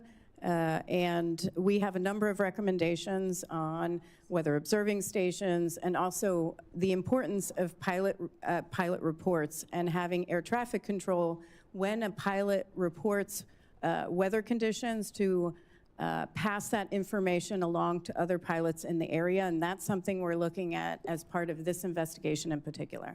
Great.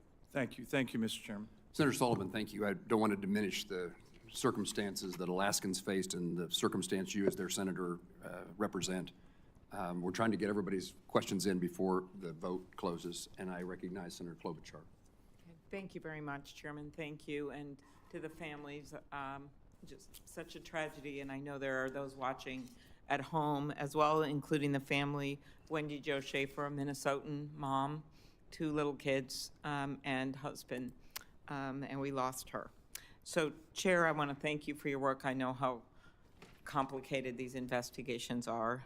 And could you just briefly talk about any open recommendations on communications that don't come out of this, that the NTSB, I know you have over 1,000 open safety recommendations, and while this investigation is ongoing, just open recommendations related to technology and anything that would improve communication.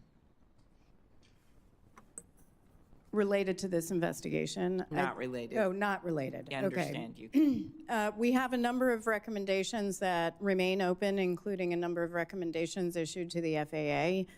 On communications in particular, I mean, one thing I will mention that we haven't talked about that we are looking at as part of this investigation is our longstanding belief that ADSB in also needs to be mandated by the FAA. We don't know what relevance that has to this investigation yet. However, it is a longstanding position of the NTSB.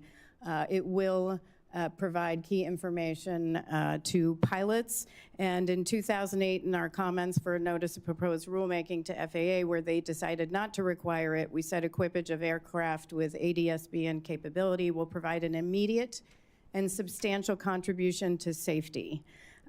Just a couple of years ago, and we just talked about Alaska, we investigated a mid-air collision in Ketchikan, and we reiterated, and this is the statement, that NTSB remains concerned that without a requirement to install and use ADSB supported airborne traffic advisory systems, mid-air collisions will continue to occur. And that was in 2019. Okay. So we'll look at that as part of this investigation. Okay, thank you. We all know full funding of the FAA couldn't be more important. Last year, we passed the bipartisan FAA bill to improve aviation, workforce training, and actually Senator Braun, then Senator Braun, now Governor, and I had the bill to require the FAA to conduct maximum hiring of air traffic controllers at the FAA Academy. And I guess I'd ask you this, Acting Director Rushlow, you discussed in your testimony the efforts that Secretary Duffy and the FAA have taken to bolster the air traffic workforce. I think 91% of the air traffic control facilities operate below recommended staffing levels. I think there's 3,000, some short. This is, I got from some of the people who do this work. Can you talk to the current state of staffing and how do you plan to maintain recruiting levels? We did have an increase, I believe, last year. Yes, Senator, and thank you for the question. This is a very important issue for the Secretary and myself as we look at the safety of the national airspace system in general, but certainly as we're looking to bring the best and brightest controllers into the airspace system to make sure that we're providing that safety for Americans as they travel through the air. I would say that as a result of this surge, we had over 10,000 applications. Over 8,000 of those have now been referred to testing. We've streamlined the process, cut roughly 5 months off that process. So going forward, we intend to have no empty seat at any upcoming academy classes. I would also say that we expect our partnerships with other schools, universities, to be able to bring more people into the career field itself. It's an exciting career, and even incentivizing students to come to Oklahoma City and with an additional 30%. We've kind of put all our focus on this effort in addition to the many other things we've got going on, but controller hiring is of paramount importance. Very good. As you know, we have a very active airports in Minnesota, a major hub. I would ask you to look at the Duluth Air Traffic Control Tower, just because it's the third oldest in the nation, and Secretary Duffy's aware of it. It's had flooding, and it's a major air base up there as well for the Guard. Thank you, Senator. Yes, and Representative Stauber and I have been working together on that. Anyway, last question is just the importance of fully funding the FAA. Quickly, for both of you or all three of you. I can talk about fully funding the NTSB. Yes, please do. You've done that on I previous mean, you're occasions. important, but we did get an increase in funding that I do want to thank you for, to 145 in the CR. It was an anomaly, but for fully staffing the NTSB, right now we're at 427. We went down in the last couple of months because people left. We will be able to go up to 450, but fully staffing the NTSB to accomplish our mission would require hiring between 485 and 500 personnel, which requires resources. So as you consider FY26, it would be helpful. That's very helpful. And I certainly echo those sentiments. Fully funding the FAA is critical, not just for the workforce, but for our facilities and equipment. The situation is quite concerning to me as I review over 30% of our facilities being unsustainable going forward. We have to invest in that infrastructure going forward. Thank you. I know that's no solace to the families, but knowing that that you were stepping back and looking at all of this right now, so other tragedies can be avoided, couldn't be more important. So thank you very much. Gives me an opportunity to editorialize. We need to pass appropriation bills and not continue to utilize continuing resolutions. And that's directed at not necessarily my colleagues here, but my colleagues generally. Senator Duckworth.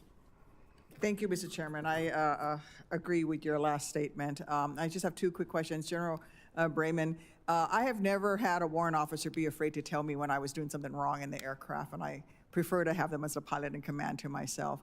Speak a little bit to crew resource management and how it works in an air crew, especially, it was not just about, this is speaking to Senator Schmidt's question, not just about between the two pilots, but also the role of the crew chief, and do they have the ability to speak up as well? Thank you, Ranking Member Duckworth. There's nothing more important in an air crew than crew resource management, and that is taught from day one. And everyone has an equal voice. And obviously, the pilot in command is the one that's designated with the authority to command that aircraft. But I have never been in an aircraft that was ever in an environment where all members weren't a valued member of the team, and we rely on all those members to accomplish the missions we're doing. Thank you. I'm just going to wrap up by saying how important it is to fund and resource the NTSB. You guys do amazing work. You yourself, Chairwoman, oftentimes I'll call you when something happens, whether it was a door plug incident or something, and you were already on the ground or in the air on your way there, and you need the resources to do your work. And as we're seeing from this investigation, how critically important that is, not just to find out what happened, but to prevent future accidents. So I could not agree with you more that we should be funding you. Mr. Rushlow, I think we also need to look at the facilities at FAA, and we need to talk to that. And I'd love to get your commitment to come out and tour the facilities in the Chicagoland area and see the condition of this repair that they are in. I commit to that. Thank you, Senator. Thank you. And with that, I'm going to turn it back over to the chairman, who's been very generous. Thank you, Senator Duckworth. I'm going to ask just a couple of tidbits, and I hope they're important questions more than tidbits, but I hope we'll be short so I can go vote. And I think that Senator Duckworth will close out the hearing in my absence. First of all, the fact that ADSB out, there's evidence that the transmissions were not received, and apparently the Army doesn't know that they weren't received. Why doesn't the FAA know they're not received? I'm not aware of that. I know it's a part of the ongoing investigation. I don't believe that we receive any helicopter information from the Army. But somebody has to be reporting that they were sent but not received. Who do they report that to? Again, I think that's part of the investigation. My assumption would be the Army. Okay. The Army could have it turned on, but I think what the chairwoman is saying is that the receiving station got no data, so the Army has got it turned on, and they don't know that it's not receiving. So this is, again, this communication issue between the different agencies. Senator Duckworth was speaking sorry. on my behalf. She said, so she said it exactly right. I said you were generous. I think my concluding question, and then I recognize Senator Markey. What is the current state, this is to you, Mr. Rushlow, of operations at DCA? How are they different today than they were on January the 29th? Yes, sir. Again, I appreciate it, the opportunity to explain. So immediately after January 29th, we restricted the airspace in the yellow box, as I showed in the previous graphic, for mixed traffic. So no helicopters or fixed wing will be in that box, if you will. The yellow box going forward. In the red section, and that is still true today? Yes, sir. And that is permanent. We've made that permanent. We've also eliminated Route 4, and Route 6, the crossing that goes over to Bowling Air Force Base from DCA. Any other changes? Well, I would ask about number of flights. It appears to me, and my understanding is there are fewer flights utilizing Reagan National Airport? Yes, sir, thank you. In the aftermath, we reduced the rate, the arrival rate. A lot of that was to support the NTSB ongoing investigation and the emergency response work. Today, we are running at what we call a 30 rate, so 30 arrivals an hour. And we're doing that largely in partnership. I mean, we received great information from the NTSB regarding some feedback they were receiving during their preliminary investigation regarding the workload on the controllers themselves. Obviously, the tragic event has an effect. I mean, these people come to work every day. They care about what they do. And so we reduced the rate down to 26. Slowly, we move back to now we're at 30 rate. And will that stay constant or change in the future? So that, right now, that's constant, that's staying. We're continuing to For monitor the that. foreseeable future, the Yes, 30, sir. is it 32? 30? It can go to 32, but right now we're at 30, and we plan to maintain that until such time as we assess the safety and being able to go to a higher rate. Senator Markey, are you okay if I continue just a moment? I often, almost without exception, when I'm chairing a hearing, ask the witnesses at the end, the conclusion of the hearing, is there anything that you want to correct that you didn't say as you wish to say it? Something you want to make sure we hear? And then I'll turn conducting this hearing over to Senator Duckworth. Ms. Hamady? That's when all my staff cringe when I chime in.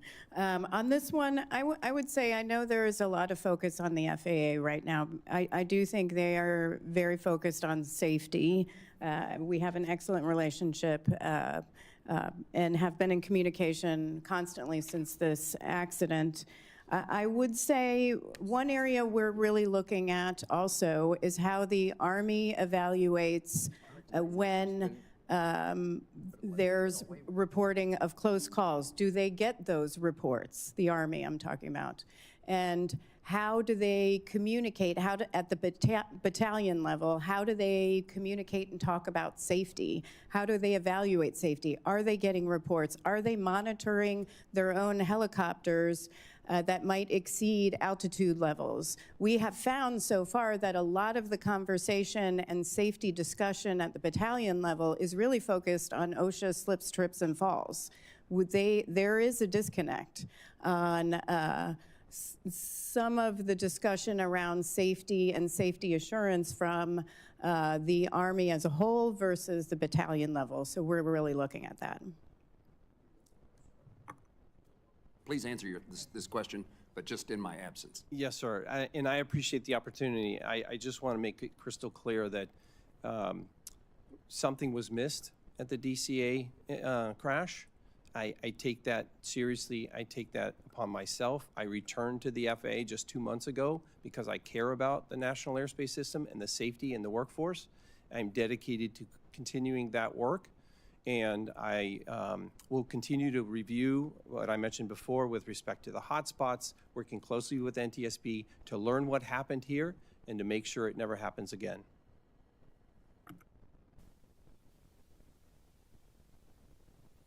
General, I'm going to ask you to suspend so Mr. Markey can ask his question, because he's going to miss a roll call vote if he doesn't get to. I recognize Mr. Markey. Thank you so much. And thank you, Mr. Chairman, Ranking Member. I want to take a moment to express my deepest condolences to the families who lost loved ones in the tragic crash in January. Your pain is unimaginable, and your presence here today is a powerful reminder of the lives that were so suddenly and unfairly taken. I want to specifically note the individuals from the Skating Club of Boston who passed away in this crash. Spencer Lane, Christine Lane, Gina Hahn, Jin Hahn, Jenya Shishkova, Vadim Namov. We had a similar plane crash in 1961 that devastated the Skating Club of Boston. The trauma for the city of Boston and for your families is great. So please know that we grieve with you, and we are committed to finding answers and accountability in honor of those who you have lost. Chair Hamidi, thank you and the entire NTSB team for your work to investigate this crash. I want to discuss the altitude of the Black Hawk helicopter. NTSB's preliminary report notes that a few minutes before the crash, the pilot indicated that the helicopter was flying at an altitude of 300 feet, while the instructor pilot said it was at 400 feet. The report also found that helicopters may have been above the altitude restriction in over half of near misses that triggered an advisory from the plane's traffic alert and collision avoidance system. In your experience, are altitude discrepancies like this common, and are you concerned that Black Hawk altimeters may have a systemic problem? This barometric altimeter, we've done substantial examination on it. We don't think we're going to get much from this altimeter because there was such damage. We're going to have to look at other data, but I think it's too early to really say what the discrepancy was or whether it was a discrepancy. There was no information other than 1.1 nautical miles west of the Key Bridge when the pilot flying said, I'm at 300, and the pilot instructor said, I have you at 4. There was no further discussion of why. So there's a lot of work that still has to be done. Administrator Rushlow, on a related issue, Elon Musk recently made alarmist claims about the FAA's air traffic control communication system. He said the FAA assessment is single-digit months to catastrophic failure, putting air traffic safety at serious risk. The situation is extremely dire. Elon Musk is in charge of all of the investigations into every single federal agency. That's scary. And this is at the same time that he may be pushing for Starlink, his own company, to take over the contract to upgrade the communications system. And 1 month ago, the FAA announced it was deploying multiple Starlink terminals across the country. Give these systems critical importance to our aviation system. These developments raise serious questions about aviation safety. So I would like you to set the record straight on this issue. He said, basically, we have single months, digit months to catastrophic failure, putting air traffic safety at serious risk. Is that tweet accurate?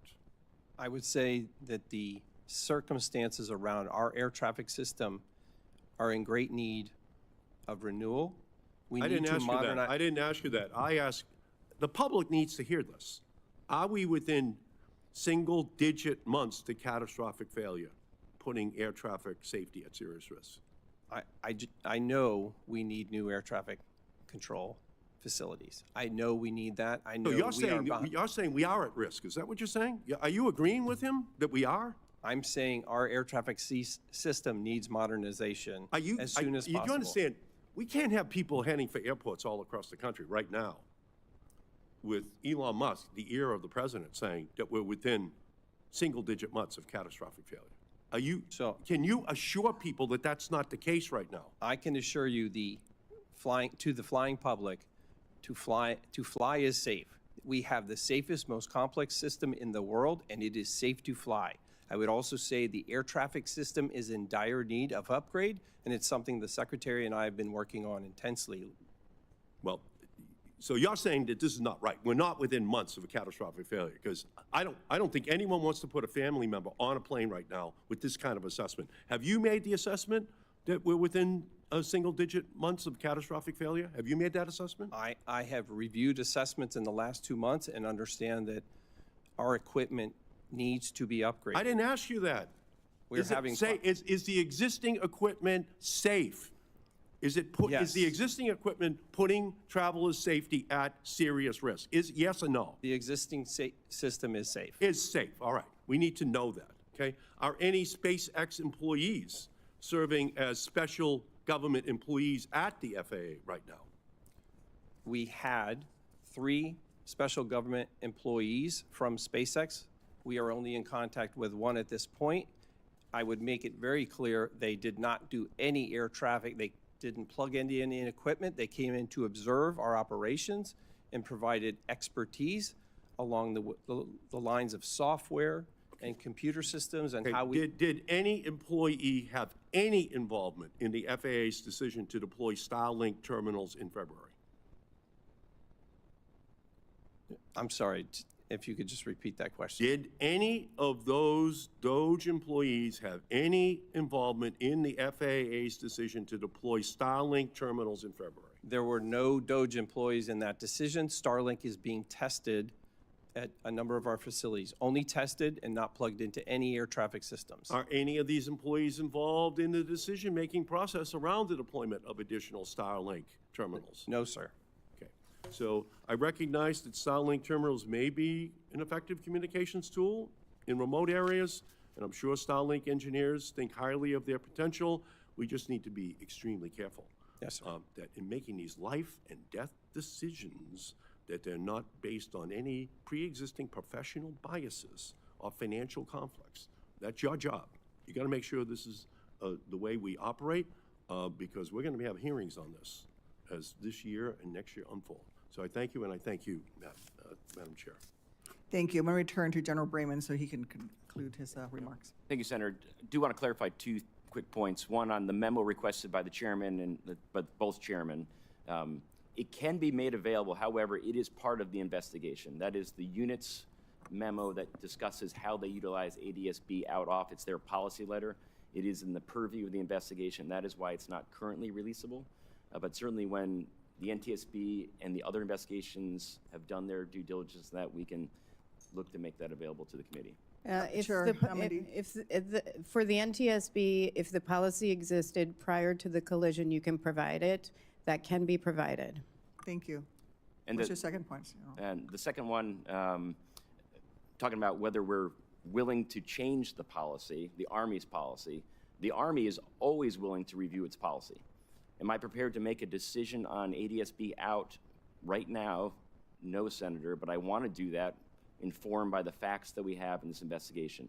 And those will drive policy changes. And that is not the Army policy, that's DOD policy. And the Army certainly has a vested interest in getting it right. But at the end of the day, what I'm most concerned about is the rigid application of that policy, that it's being done correctly and not being abused. And that is part of this investigation as well. Thank you. Senator Cantwell? Thank you, Madam Chair. I wanted to just go back to this this process, how it's set up in the FAA and how we rectify these issues in the future. But Chairwoman Hamady, I think you're saying in your earlier testimony that even if the Black Hawk helicopter had hugged the shoreline as originally described, that even that route that's outlined is insufficient. Your investigation showed that even that is insufficient. Intolerable risk to aviation safety. Okay, intolerable risk to aviation safety.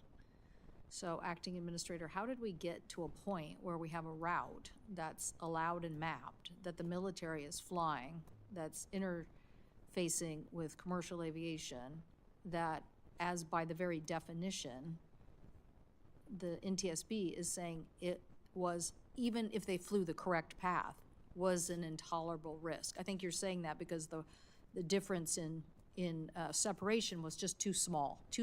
There's virtually no margin of error. No margin of error. How are you defining margin of error, just out of? I mean, just looking at this, and I think you have the printout in front of you, hopefully, or staff has it, that we provided. This is for the public, this is in our preliminary report, and for those behind me, but the chart, when we looked at the when we mapped the glide slope, and we looked at the helicopter route, which has no lateral boundaries. It's 75 feet max if you're hugging the shoreline.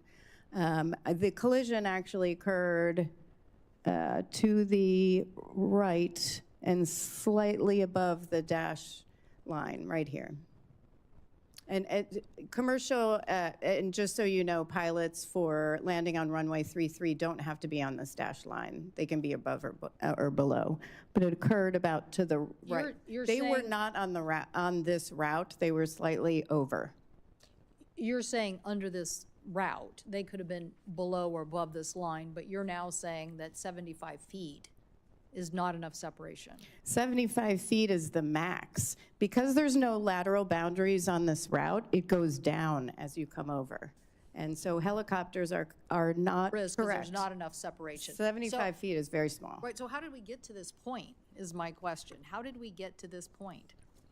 It's like, it's a series of errors here, a series of errors. And so I'm just trying to understand, Acting Administrator, what office is responsible for this? What office is responsible for the exemption to the rule, which just made it worse? But what office said this is a safe pathway in agreement when the NTSB is telling us today it never really was safe? It wasn't. It was an intolerable risk. And certainly I understand today, and even after the preliminary report, that was the assessment. I can tell you that, and I'm sure we'll learn more over time as to how the airspace was redesigned. I know that as a result of previous incidents that we've talked about earlier today, there were changes over time with respect to that airspace, but it's one of the reasons why we immediately terminated those types of operations after the event. So Route 4, Route 6, no mixed traffic into the airspace. Those are the things that we put in place immediately. I think when you talk about how did we get there, I think we're going to learn more of that through the investigation. Again, I can confidently say, without knowing specifically what's in the investigation, that over time, those routes, that airspace was designed. It's one of the reasons why we've gone back to the hotspots now throughout the nation to understand the circumstances by which we move traffic safely and efficiently. What office at the FAA has oversight of this issue as it relates to this area? So the air traffic organization builds out the airspace, and there's an aviation safety office that reports directly to me that oversees the air traffic organization. And did that office ever bring up any of this data or information or have input from anybody that said, we don't like this scenario, there's too many close calls, too much interface, too complex, too hard to deal with? On this specific route, I'm not aware of that. I know that when we are presented with those, and we have been, and that's how airspace changes, when we're presented with those circumstances, situations, near-miss collisions, we investigate them and we put mitigations in place. Well, I'm questioning whether anybody was investigating. I mean, that's the issue. You had an alarm going off once a month. You had the data. Maybe you're saying maybe people weren't looking at it. And while I get that AI is this very new and interesting technology, it's no substitute for the FAA having an oversight over this level of traffic. And so, as my colleague, the chair of this hearing mentioned, that like now we want to know, do we have other problems in other airspaces? I mean, we're very focused on DCA, but now we want to know, we have big military complexes, 10 bases, 10 military installations in the state of Washington. I'm sure Chicago has a lot. We want to know, do we have to worry about this somewhere else because the FAA isn't looking and doesn't have an organization that is overseeing this information? I agree 100% with you. This is of utmost concern to me, not just in the DC area, which, again, we've put measures in place to reduce the risk and to make the airspace less complex. This is one of the reasons why we have a task force working on what we're calling hotspots, to ensure that we're looking at airspace design wherever we have mixed traffic in 10 locations. I believe it's a total of 21 airports specifically, to see where similar traffic like this needs mitigation. So you say this office reports directly to you, and you say this they oversee these areas and the interface. So let me be clear about that. The office that oversees air traffic reports directly to me. The the task force, the group of people that are looking at these hotspots specifically, are part of multiple parts of the agency: air traffic, aviation safety, airports. So we have a number of people part of that effort to make sure that we're looking at the airspace design, and if we find risk, we react. Well, there was risk, for sure. There was risk. It was being sounded in an alarm, and it wasn't being addressed. So now we have to figure out why that wasn't being addressed. There's a lot of information here that says very high risk, very high risk. So why was that ignored, or was no one looking at it? So we need an answer. I think this committee did very good work, in my opinion, after the Columbia accident, and set up more safety offices to make sure that we never miss something like that again. And I feel like that's the issue we're asking you today, and so we need to understand what you think is in place and why. If it was in place, did we miss this because little pieces of the responsibility was delegated to various parts of the organization and nobody had a holistic approach? Or, you know, data, lots of data, and it's being ignored. But this is a clear that this was an unacceptable design. It's just unacceptable. And I don't know how we got there. I do want to ask you, are you now supportive of ADSB in as a requirement? Making sure that carriers like this regional jet, again, I mentioned earlier, it's $20,000 or so per plane. Why can't we just say we're going to do this? I did understand from the chair earlier that it's been an ongoing recommendation. I have not personally looked into that in the last 2 months as to what the expectations are on ADSBN. I know that equipage on aircraft throughout the system can be challenging, but I certainly will take that back and look into it to figure out what specifically ADSBN would be, what would be required to mandate that. Certainly if Congress passes a law, we would, as we did with... We already did, by the way, we already did. It was called the reauthorization bill, and as I said in my opening statement, we basically authorized spending for this through the equipage program. And you know, you can discuss how this actually gets deployed, but I'm pretty sure the consumer ends up paying for it regardless in some way. And so the point is, NTSB has been recommending this. Is that right, Chairwoman? That's correct. You've recommended this since 2008? And I have to look, but I think we actually have recommendations on ADSB that precedes that. Those were comments, and if I may I add our 2008 comments to the hearing record? Thank you. Without objection. So I think, Acting Administrator, I think we need to hear from the Department of Transportation and the FAA that they understand that these recommendations have been on the table and you need to respond to them. We don't want to do that. We don't want to keep doing this, which is having one organization who has to investigate all the accidents, deal with all the families, deal with the grief and emotion, and then have an FAA that gets too cozy with industry and gives them exemptions. We don't want that. And so what we want is you to listen to the NTSB. And I know this is historic.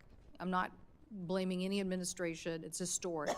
It's historic. It's been there since the beginning of the big crashes that we've had, way before the MAX, where the FAA makes safety recommendations and then they're ignored for like, oh, I don't know, sometimes a decade. And then people finally say, oh, okay. But we owe it to these families. We owe it to them now. It's not that hard to get this done. So I hope you will take this back to the Secretary, have an internal discussion, and basically agree it's time to get this done. Yes. And if I may add, and we're going to look at this as part of our investigation to see how it could have factored in, but the CRJ had ADSB out. It did not have ADSB in. And so we are going to look at what that information could have provided to that flight crew and how it could have made a difference. We've seen that in other investigations, which is why we have these recommendations. Thank you.